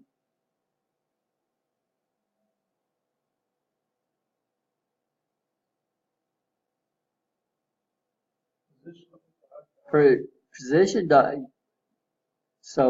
So proximity sensors sense something is present at a certain spot. Y'all understand that? Position sensors sense where it's at over a range. Y'all understand the difference? Yes or not? Yes or no? And a certain, no, but yeah, a position over a range. Proximity would be like me sitting here, and I've got these glasses on, and I see a little old slot. I could not see you. I couldn't see Alfred. I couldn't see Brandy. I couldn't see Gary. But if you walked in front of me, right where I'm looking at, I would know you were there. So if you were in front of me and I could see you through that slot, I would know you was there, but I would not know your position and I'd only know you when you was at a position, right? You understand? I wouldn't know your position. Everybody understand the difference? So proximity sensors sense if something is present at a position. Position sensors sense basically where you're at. Everybody understand the difference, yes or no? That's what we thought. Well, it depends. We have both types over there. Yeah, so over there, we have proximity sensors that sense when that block was at a spot. It didn't sense when it was back over here. It didn't sense when it was back over there. Right? You understand? I got those robots over there, and the controller knows exactly where that robot is, no matter what position you put it in. Y'all make that understand? So a camera would be a position sensor. A beam of light, if I break a beam of light, that's going to be a proximity. Right? You understand the difference? When you say position, you say you know what position is at outside. Over a range. I mean, that's like, I got a friend over in Germany. I don't know where they're at. Right? You understand? But I can tell where y'all at. I can tell y'all's position. So it's always going to be over a certain range. Cameras only see over a certain range. So position sensors knows the position over a certain range. Proximity sensors knows we're at a certain spot. Right? You understand? Proximity would be next to, right? You understand? So these guys have got to be next to the sensor. Position sensors, like that robot over there, it could be anywhere within its reach, right? You understand? The controller knows exactly where that each axis of that robot's at. Of course, so position pressure. So we sense pressure all the time. Pressure determines how much force you generate, right? You understand? So how much force you generate depends on how much pressure you apply to a certain amount of area, right? You understand? That's true no matter what. This is why horsepower motors that have a bunch of horsepower have to be real big, right? You understand? So pressure, we have three types of pressures that we use in mechatronics or in manufacturing. What are the three pressures?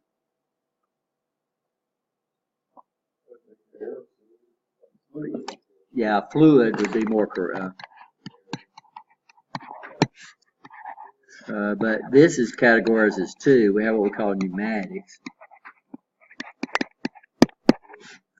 And then we have hydraulics. And then we have electric. So fluid basically has both these indicates both those categories. No, that's the three. Pneumatic. You said fluid, but fluid is actually two types of pressures, right? You understand?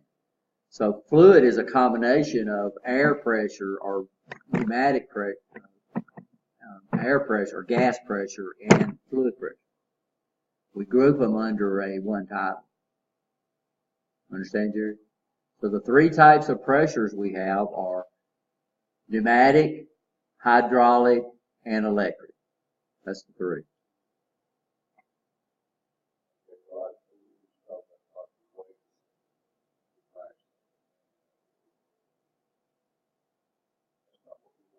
We're not talking used in. Well, basically, weight is pneumatic. You got it.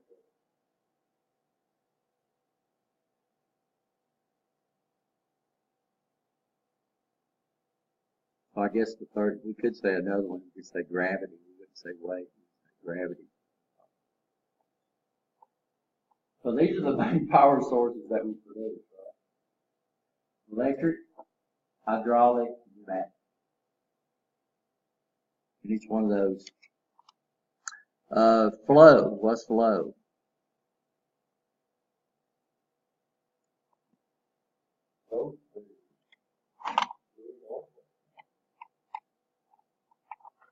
Normally, when we talk about flow, we talk about fluid.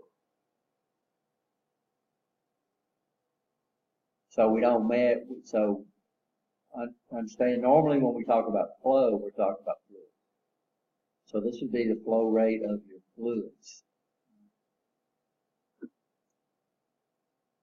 And then sound, temperature, something in here that we sense on both these lines I need to put on there. Well, that's not true. It would fall under this category. We have color sensors that can sense color, but they basically do it by reflected light. That would probably take anything. Any more?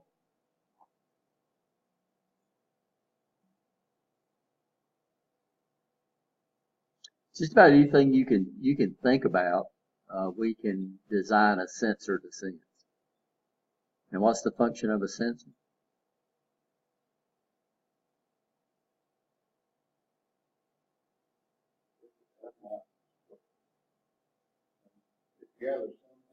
What does your senses do?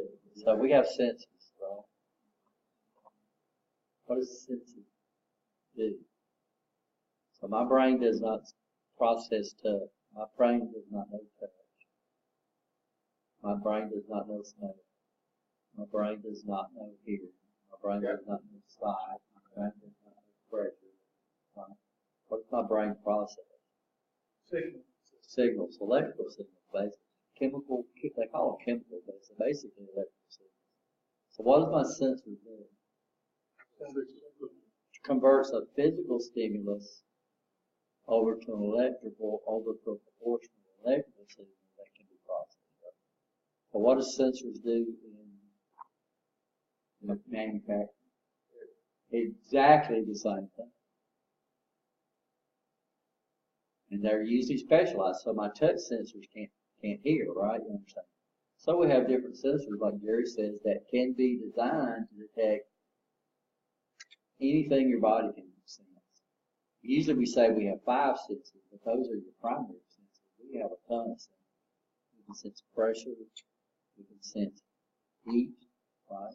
That wouldn't be tough. We can sense heat. But we have the ability to sense heat. We can sense all different types.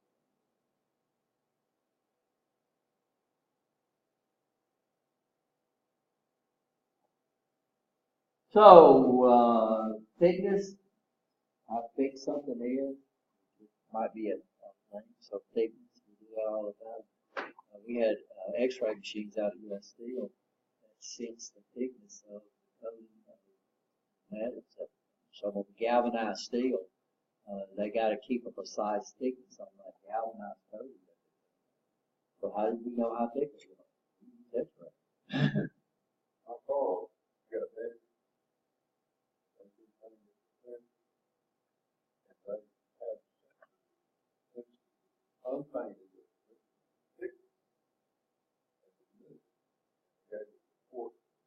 You didn't take it to Harvey's Body Shop, though. You took it somewhere to probably a auto dealer or something.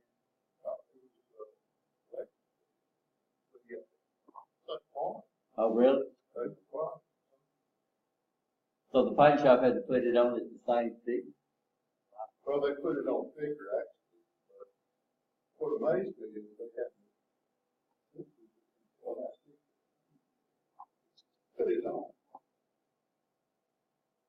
So thickness, like you said, thickness. So we have different ways we can measure thickness, right? Density, viscosity. We don't have it up here. Somebody said it weight. We have sensors that can sense weight, volume, right? We got all kinds of sensors out there. These are just a few. The ones we have on our line, of course, we got this, we got this, we got this, we got a ton of these. And I don't think we have any over there that senses sound. And we don't have any, I don't know if we have anything over there that senses temperature or not. There might be some safety protections on the motors and stuff like that. It wouldn't surprise me if it wasn't, which would be sensing when the motor gets too hot. Like a security light coming on, triggers up here.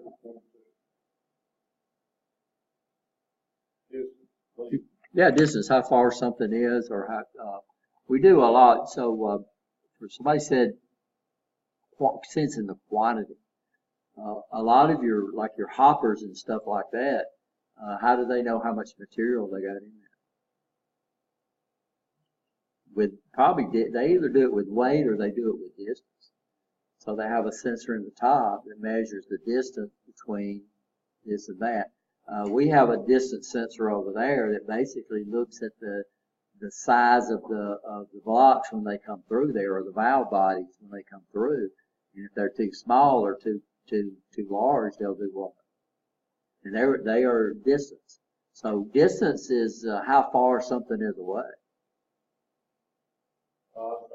So you could say your motion detectors on your lights; those are not really distance sensors because they don't operate at a distance. They operate over a range. Does that make sense? So they're not measuring the distance that you're at. All they're doing is sensing. Most of them are infrared. So they're just sensing something. Right?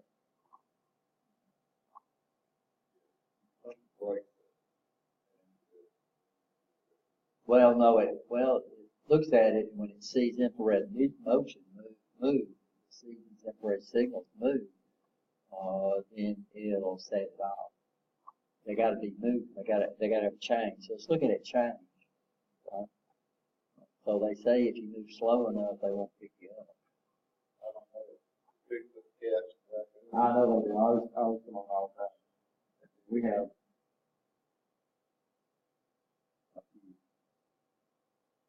all our porch lights. So all our porch lights we have a motion detector. So that means when we walk up on our porch, it turns on the light.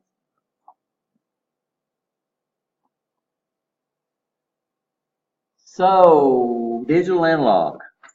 So we have two types of categories. So what's a digital sensor? Well, a digital sensor is either going to be off or on. An analog sensor will give us a quantity indicator. So an analog signal has the ability to be continuous changing. It can technically give us an infinite number of combinations over its range. Digital signals are either there or not there. Now, most of our sensors are analog sensors. But what we do is we have an electronic circuit called a A to D converter. Let's make that simple. Analog and digital. Call them DACs. That's digital analog. ADCs are called analog digital. What's nice about that is that these guys, we can set what we call a threshold on. So you look at most of our sensors, even though they're digital sensors, they have a little adjustment screw on them where you can set where they trip, what actually becomes true and what actually becomes false. So a lot of our sensors, the sensing element itself is analog, but the output of the sensor is digital. So any of them's got what they call a span or a threshold adjustment on them. Those are, the sensing element is analog, but the sensor gives us a digital output. So we don't need to understand how a digital analog to digital converter works. All we got to know is that, okay, what do I do with that screw? Well, that's where I set the threshold. But that's actually what you do. We can see it on the Festo line because the A to D converter is not on the sensor. The A to D converter is actually off on the side.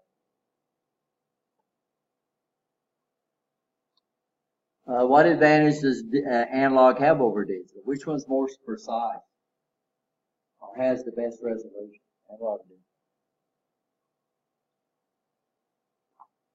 Most people think digital because we live in a digital world. But analog is a heck of a lot more precise than digital because like analog we can deal with infinity. Digital we got to give up sooner or later. You understand that? So what advantage does digital have? Well, digital has the ability to be easy electronic control because we're just turning something on or off. It has the ability, we have the ability to store it, so we can store it and use it later. And the circuits that process digital is the circuits that process digital are a lot simpler than what ones that process analog information. And of course, digital, we can send it over greater distance. The analogy that I use is that if we got somebody over there on the other side of the parking lot controlling the intensity of a light. We're trying to interpret an intensity as meaning something. How far could they get away if you tell if the light was on or light was off? A long way, right? You understand? Out in the ocean, if they don't want anything to be intercepted, a lot of times they still use light. Most of your ships still have their final means of communication between ships is one. They point that light gun at the other ship and shoot it. How far can they see? I think 12 miles in the ocean before the curvature of the earth or something. Is that Morse code or what? Yes, the Navy uses Morse code. Most of the people in communication still have to learn Morse code. In fact, you used to get a ham license. To get a ham license, part of the code was part of the test. You learned Morse code? I never did. I never learned it, but I know SOS. Well, I know some. That's what I know SOS. That's Well, yeah, we had to look at it. We had to look at the charts, but it's one of those things, if you did it all day long, you would speak Morse code just like you do. It's like me and binary. Me and binary get along real well.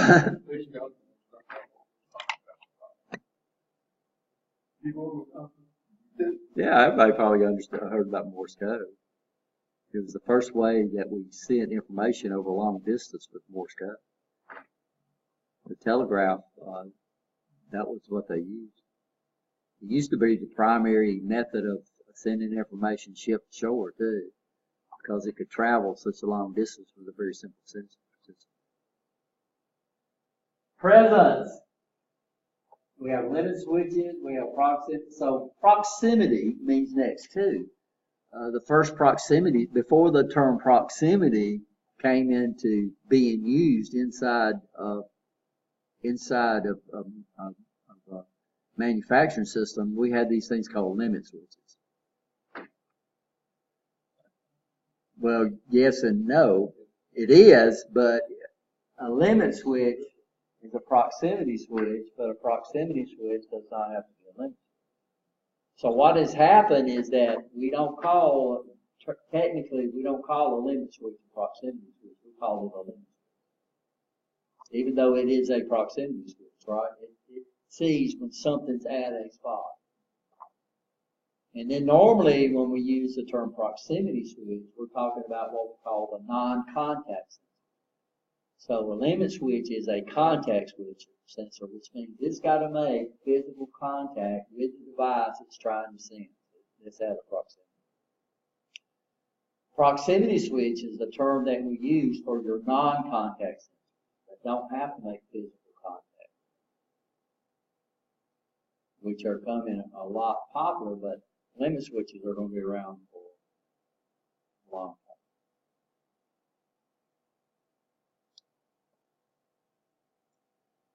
So non-contact, these are going to be our photoelectrics, these are going to be our ductors, our capacitive, our reed switches, our Hall effect, our ultrasonics, our RFID sensors, our radio frequency identification sensors. These are all going to be considered what they refer to as proximity. So when we use the term proximity, we're talking about the non-contact, which do not have to make physical contact with the device they're trying to see. You understand the difference? That's right. Okay.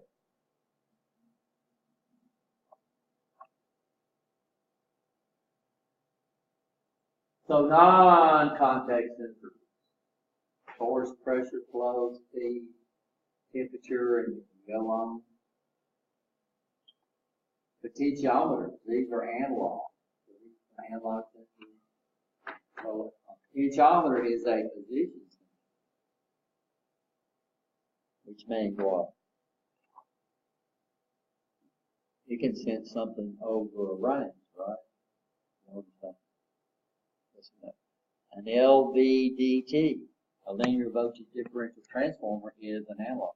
This is a position sensor.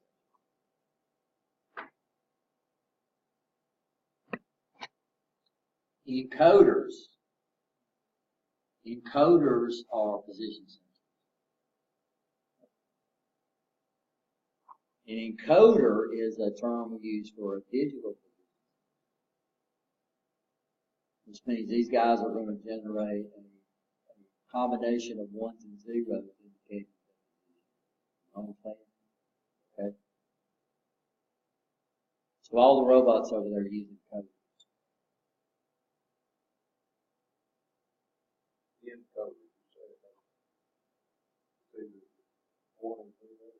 Yeah, and it does it two different ways. We have a really good video animation that we can show.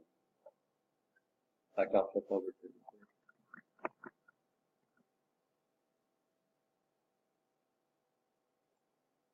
So notice we have a set of holes that pass around. And normally we use light to shoot those. We have an open space out there. The receiver would receive light or it blocks it, right? So the light that is receiving is either what, on or off. And each one of those would indicate a position. Right, okay. That's the way what we call an absolute encoder works. So each one of those circles, and you can see the different patterns go by, depending on the position of this wheel. So where this wheel is, whatever pattern I get back will indicate where this guy's at, right? So this is what we call rotary. But it actually gives me the position. The problem with these things is they're only good for 360 degrees.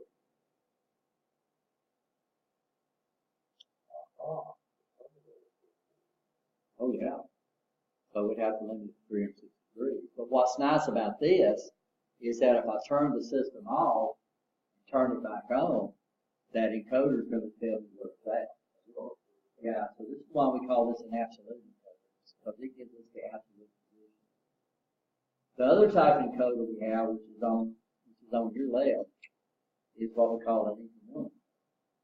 So what we have is we add some more additional electronics to this thing that gives us a series of pulses. Now what we have to do here is we have to combine these with electronic devices we call counters. Electronic counters count these pulses.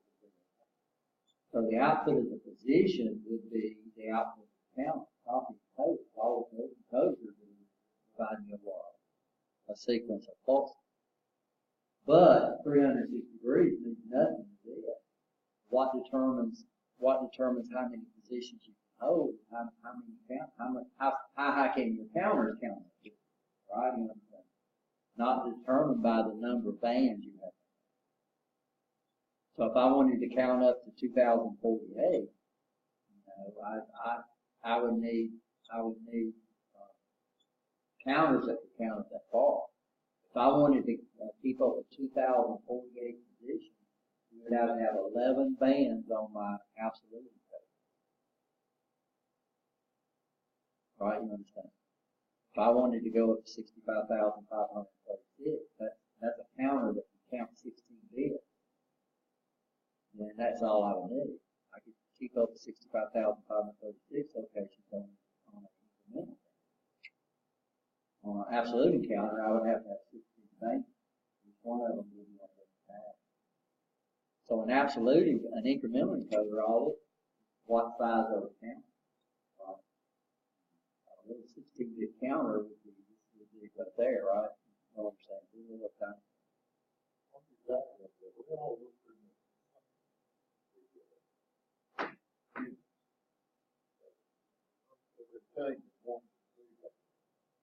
Yeah, but this right here gives me the absolute position. So I would read this and it would tell me the position.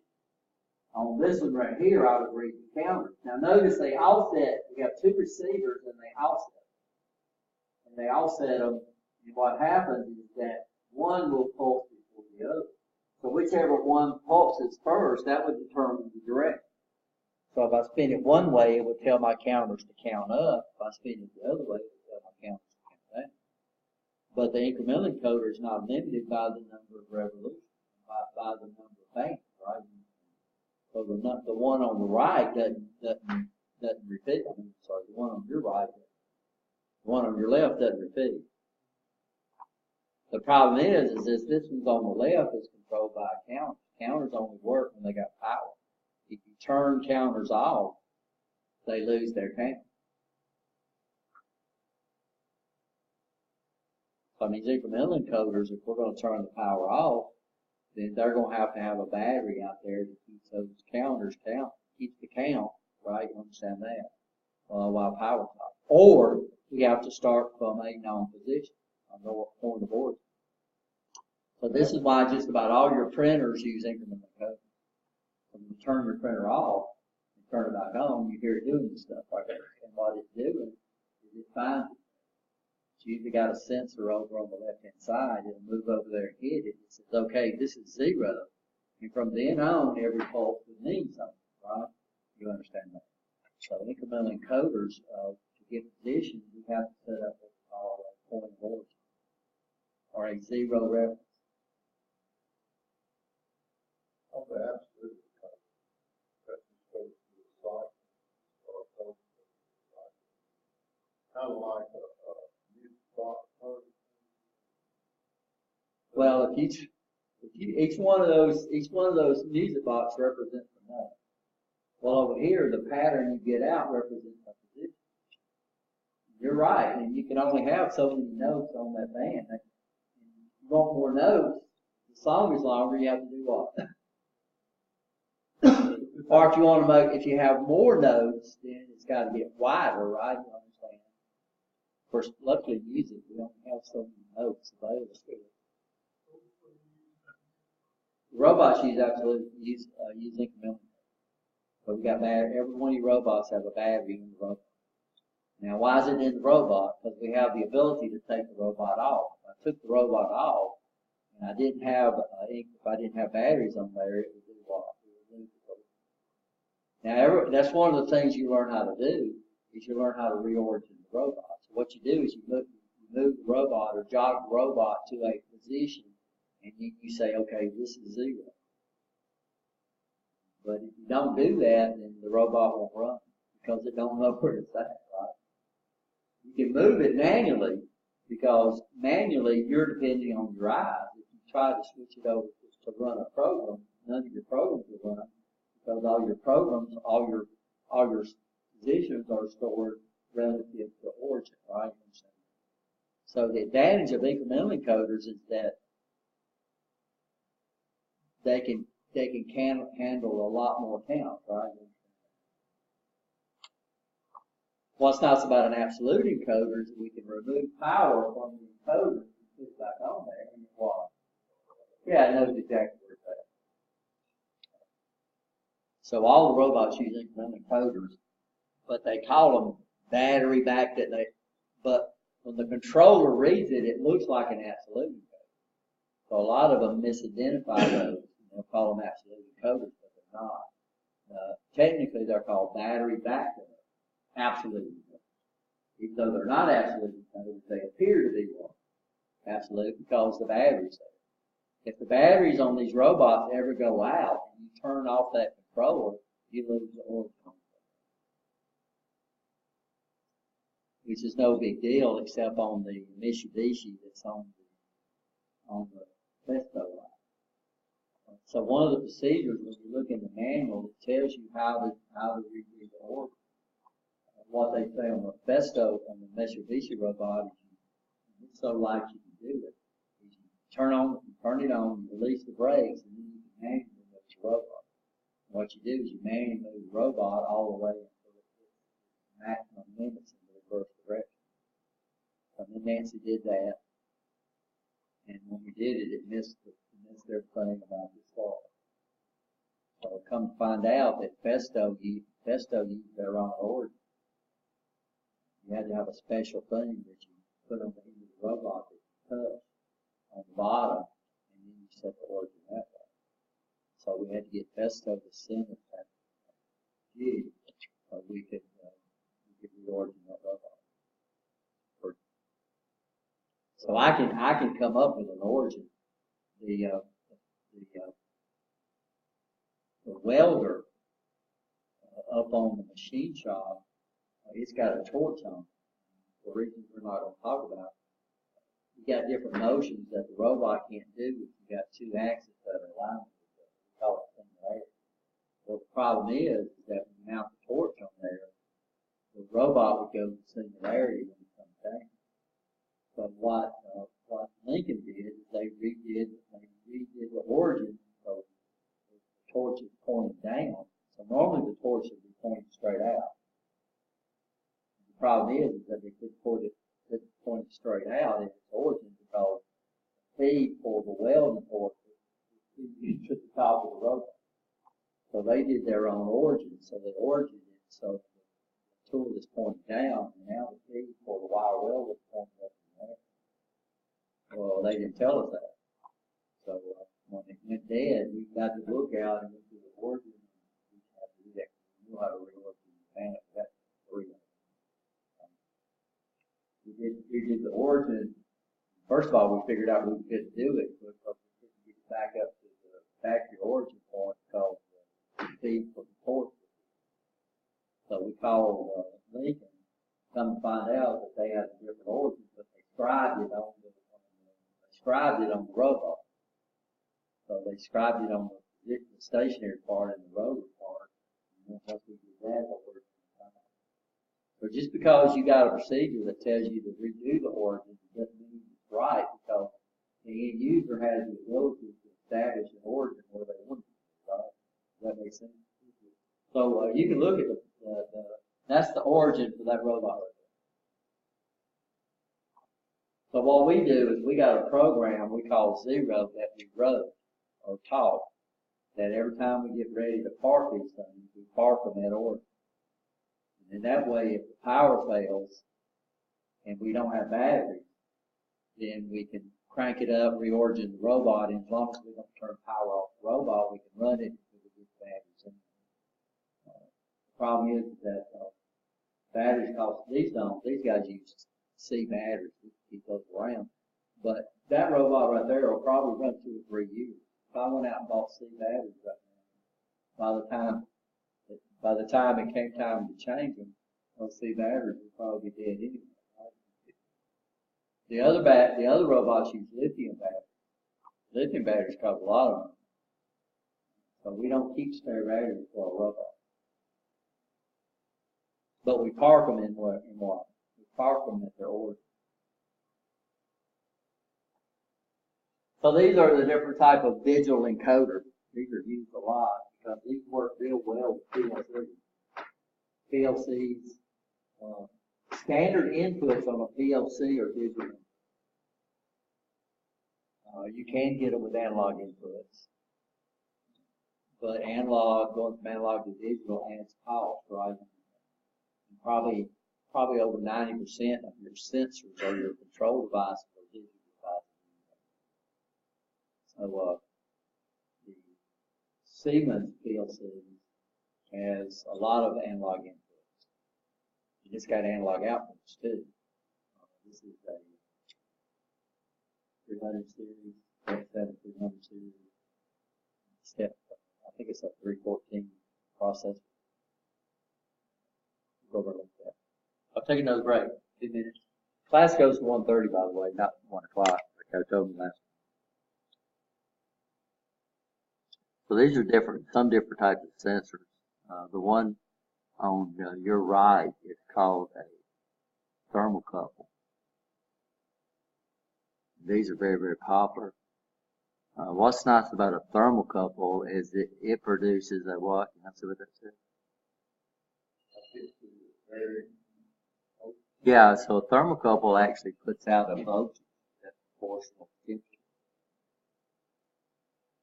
So we can use these things to provide power. They don't have to be powered to work. Does that make sense? They put out a voltage. So, and they're pretty accurate too. This is what, if you got a gas or electric ranges. What's it? Not the heating element, the thing that senses what it's at. So when you come up here and set 325 degrees, the heating element don't know. So you got a thermocouple. Usually runs around you see a wire thing running around the top. If you look inside your oven real good, that's a thermocouple. And the thermocouple outputs a voltage that's proportional to temperature. And they're real accurate too, if your indicator is calibrated. You still have to go through a meter, to measure it, just like these meters like this. You've got meters put out by different companies. Odds are when you measure the meters, they're not going to measure exactly the same. We're running that motor control. Because everybody motor controls is required to have a meter. You're supposed to get your first meter. Get your meter in DC or AC. I think it's AC. AC or motor controls.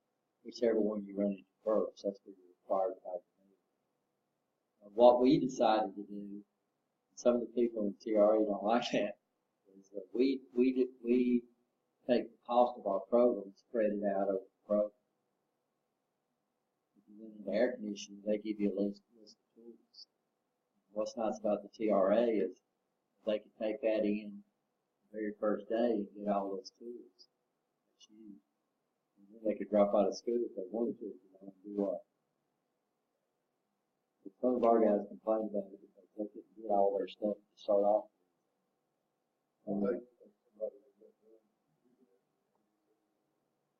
Get all the tools. We get all the tools free.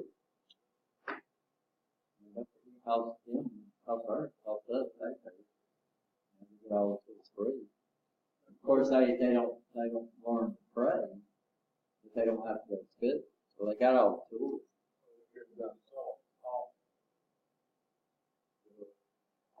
Our furnace has got thermocouple.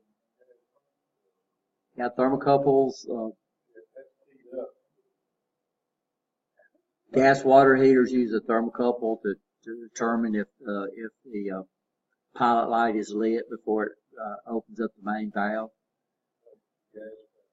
And it don't plug in. So how in the world does it open up that valve if it's not hooked up to power? Well, what's required, it gets it through the thermocouple, right? So the thermocouple picks up a little solenoid that allows the main valve to come in. So there's some situations where we're not using it to measure temperature. They use it just to use the voltage output that indicates something's there. Which is pretty. The next one, I don't know what this is. Oh, this is a. So this is a symbol we use for a photo. Technically, it's actually called a through thing. So what happens is that when the encoder is seeing it, it breaks the light. And the light, the encoder actually moves through the beam, right? Does that make sense? So that's why that's called a through the beam sensor. So what we do here, we're getting a sequence of pulses that not only represents the position, it can also represent the speed. Because the faster the pulses are going, the faster it is. Of course, potentiometers. Everybody okay with a potentiometer? So over there, when you play around with a potentiometer, you take that thing and you do what? You grab it and you turn it. Well, if you can turn it, we can connect that thing to something. And it's actually turning the pot, right? You understand that? And then the pot will change it. The potentiometer will changes output depending on the position of what we call the wiper. We have rotary potentiometers and we have linear potentiometers. What do we mean by linear? It means in a straight line, right? So when we say something's linear, it means its output varies with a straight line. Right? So a linear potentiometer, the pot would be laid out in a straight line. Rotary pots, the pots are circle. So if I'm going from a rotary pot, and I'm trying to measure something that's linear, we had a linear pot, then it could just slide with it, right? You understand? If it's a rotary pot, you have to have some type of racking here over to a tube. Frame. So I don't know if we show you linear pots or not. Of course, we do have linear encoders too. The other one on the right, this is called a linear variable differential transform. This guy here works off AC. So basically the way it works is that the output is giving an output depending on not only the direction, but also giving an output depending on the position. I don't think we have any LVDTs over there. These guys give us an AC output. This is not exactly right. So really, these guys are reversed Reynolds.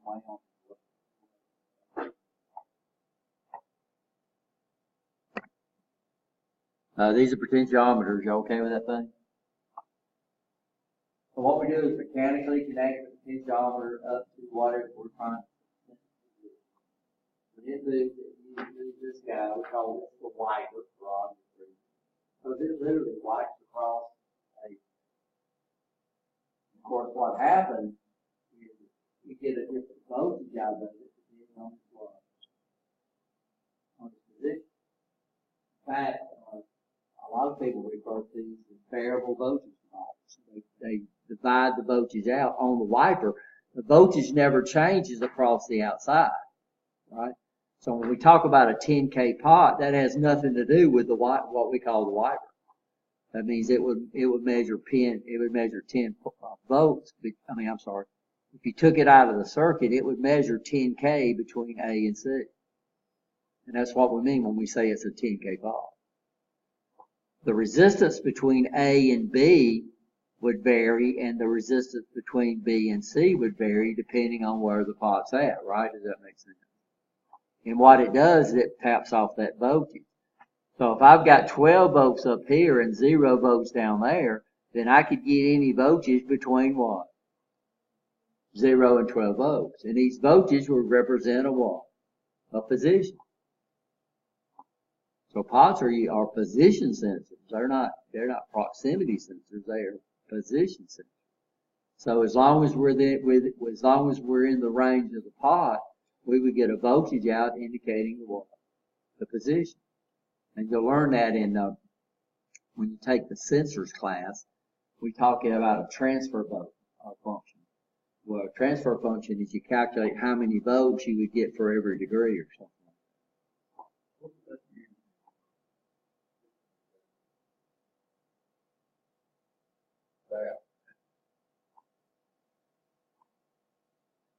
Well, instead of convert that voltage over something that means something, we call it a transfer function.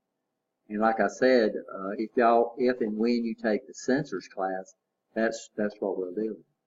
So once you know how to do that, you can say, okay, 2 volts represents a certain degrees or a certain length, right? We didn't look at these. So we have 2 types of encoders. We have rotary encoders and we have linear encoders. You'll see the difference, right? So one of them would generate a pulse moving in a straight line.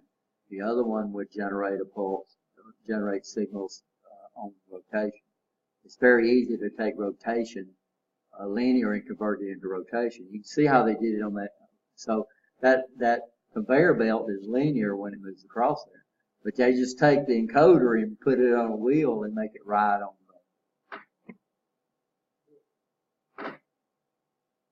So limit switches. So that's what we'll do. We'll go over and look at limit switches. So we got limit switches. These are what?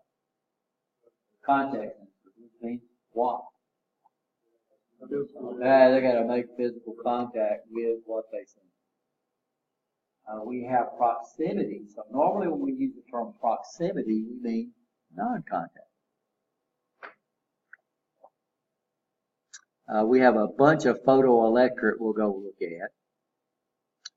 We have a bunch of magnetics that sense magnetic fields. We have some inductive, we have capacitive, and of course we have ultrasonic. Are you okay? Now these are just the ones that are on the lines. I don't mean you can't run into. So every one of these is on those lines over there. Oh, Well, I'm going to talk about it. Good question. Just a little ahead. oh, I thought you just got down. So it says the term limit switch refers to the contact electromechanical device that senses low. But it senses proximity, but we don't use the term to describe it. It's been around so long it's got its own name. Like DOS, disk operating system. How many of the operating systems that run on these computers are DOS? Every one. But DOS was the original. So we called it DOS. Now we call these Windows. We call them, we call them Windows. We call them Android. We call them iPhone operating systems. Those are not the space items.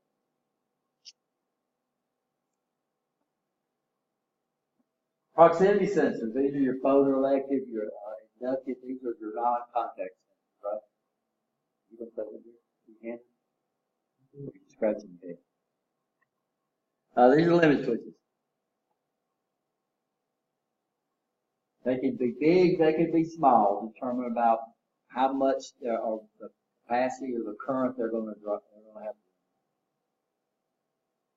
So all our limit switches over there are really small because they don't control a lot of current. So what happens is you have something we call an operator that we strike with something. So we have whip operators, we have a ball, they can push it to the top, they can rotate, you can see what they work. So whatever they're trying to measure comes up there and hits that operator. When it moves a certain distance, it energizes or changes the contact. These are mechanical contacts. Everybody understand that? These are called pilot duty or heavy duty. These are called light duty or electronic duty. So every one of the limit switches that we have over there are these little electronic duty or light duty. These guys, light duty limit switches have either one or they usually only have one contact. It might be, sometimes they're single pole, single throw. Y'all understand those terms? Or they could be a double pole. They could be a single pole double pole. Okay? So you can see the one that's got three terminals on them. Those are single pole double throws. And the one that only has two are probably single pole single pole. Okay? I don't know what ours are. I think most of ours are single pole. They only use one side on most of them. These are our non-contact. We have magnetic reed. I need to go get one of these guys.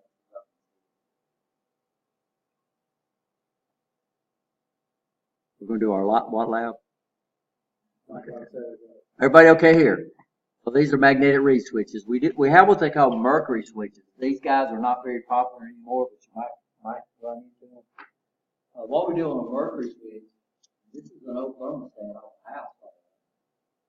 Normally our thermostats use digital device called a thermistor now. Because what's the problem with mercury? Yeah.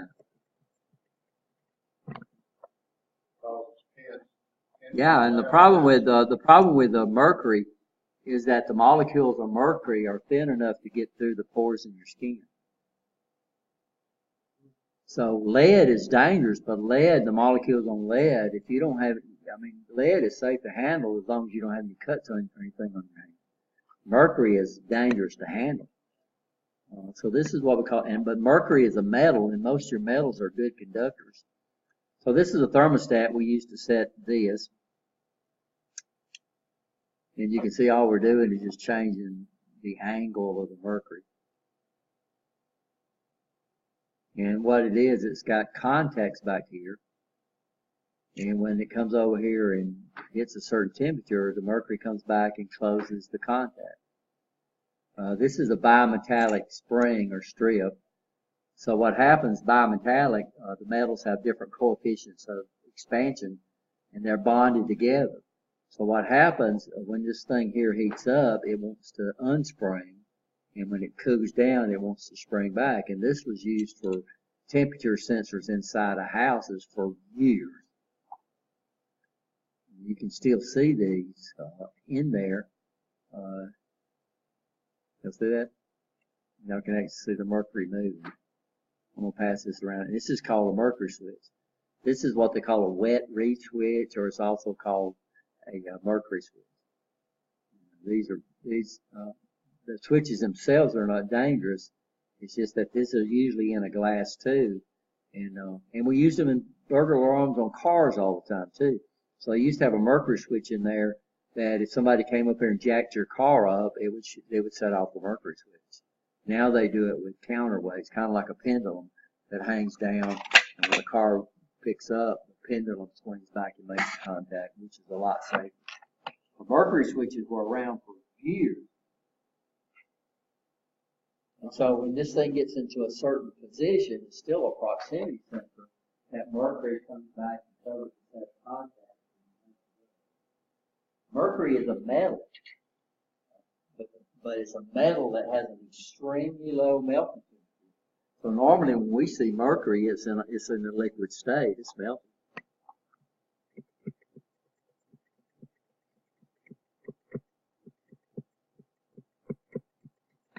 Those are two. Dry contact. Normally when they say a reed switch, they're talking about the dry contact, which is the one I showed. And then the other one is a wet contact, but most people call that a mercury switch and a reed switch, even though technically they're both reed switches. This is the way the magnetic reed switch works. In fact, a lot of people call it a magnetic reed switch. So normally, if you look these things up on the internet, that's what you'd say, a magnetic reed switch. And why? Because they're controlled by a magnetic field. But this is a real good illustration that shows you how it works. So what happens is the magnetic field concentrates through the metal veins right there. And right here it creates a north-south pole. So this doesn't make any difference. But you have to put the magnet in there north-south, right? You can't put it up. Because if it just sees one field, it won't do well. It took me a while to understand this too. So I'd pick up a magnet and sometimes it would work and sometimes it wouldn't. So magnetic reed switches usually come in assemblies. These are basically like the ones we have over there. Are we okay? And this is what we were talking about. So these are the way a lot of your typical magnetic cylinders go. They literally got a what? They got a magnet on it. And then they use aluminum. Or plastic. Most of your pneumatic cylinders are made out of aluminum. Your hydraulic cylinders are usually made out of steel, right? Y'all understand why? Why? Hydraulic uses a lot more pressure. So the amount of force we generate, force is something that's going to move it. Anybody know the formula for force? That's work, not work. We get work. Force is equal to pressure times the area that it's pushing. So that means if I raise the pressure, then we can drop the area to get the same force. So that means hydraulic cylinders can be smaller than pneumatic cylinders. Pneumatics, we can't run at extremely high pressure. The highest pressure I ever seen, and I've never seen that before, is 100 pounds per square inch.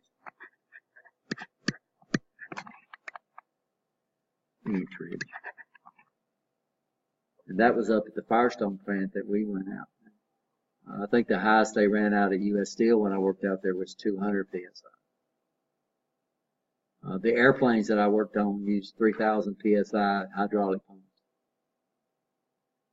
So that means I could create 3,000 pounds worth of pressure, force, with a 1-inch cylinder. So if you looked at the big old control set, P3 was a big plane, but if you looked at the hydraulic cylinder, there's a little old tiny, because we're running such high pressure that we didn't require big cylinders, right? You understand that? So the advantage of advantage of hydraulics is we can generate higher forces with smaller actuators. The biggest disadvantage is that high pressure is dangerous, and it's expensive too. Because now you can't use plastic tubing, you got to use metal tubing, or you got to use reinforced piping, right? You understand? And then plus you got to bring the liquid back. So once you use that liquid, you got to do what? You got to bring it back and recirculate. Pneumatics usually use air as the gas. So when we get through that, what can we do? And if we don't need a lot of pressure, then we can use plastic tubing instead of what? Metal. So pneumatic, they're both used a lot. Hydraulics is real dangerous. Huh? How do you know? How do you know? You ever cut one open before?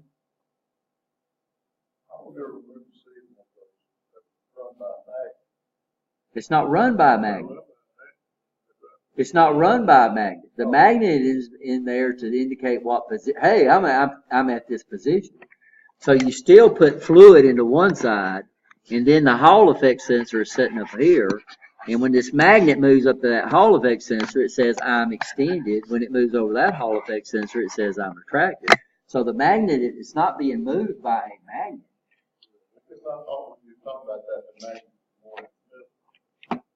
No, it's not. It's on the piston. I said it's on the piston, not the rod. It's on the piston. So when the piston moves up, and it's got the magnet on the piston. So when the piston moves, what moves the piston?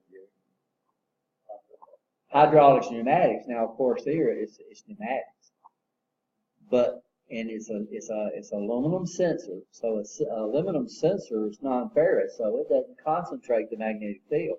So the magnetic field comes right through that aluminum. And then we can have a Hall effect sensor mounted on the outside of that cylinder, right? You understand? And now I can indicate the position. Now here we're saying, okay, I'm fully extended.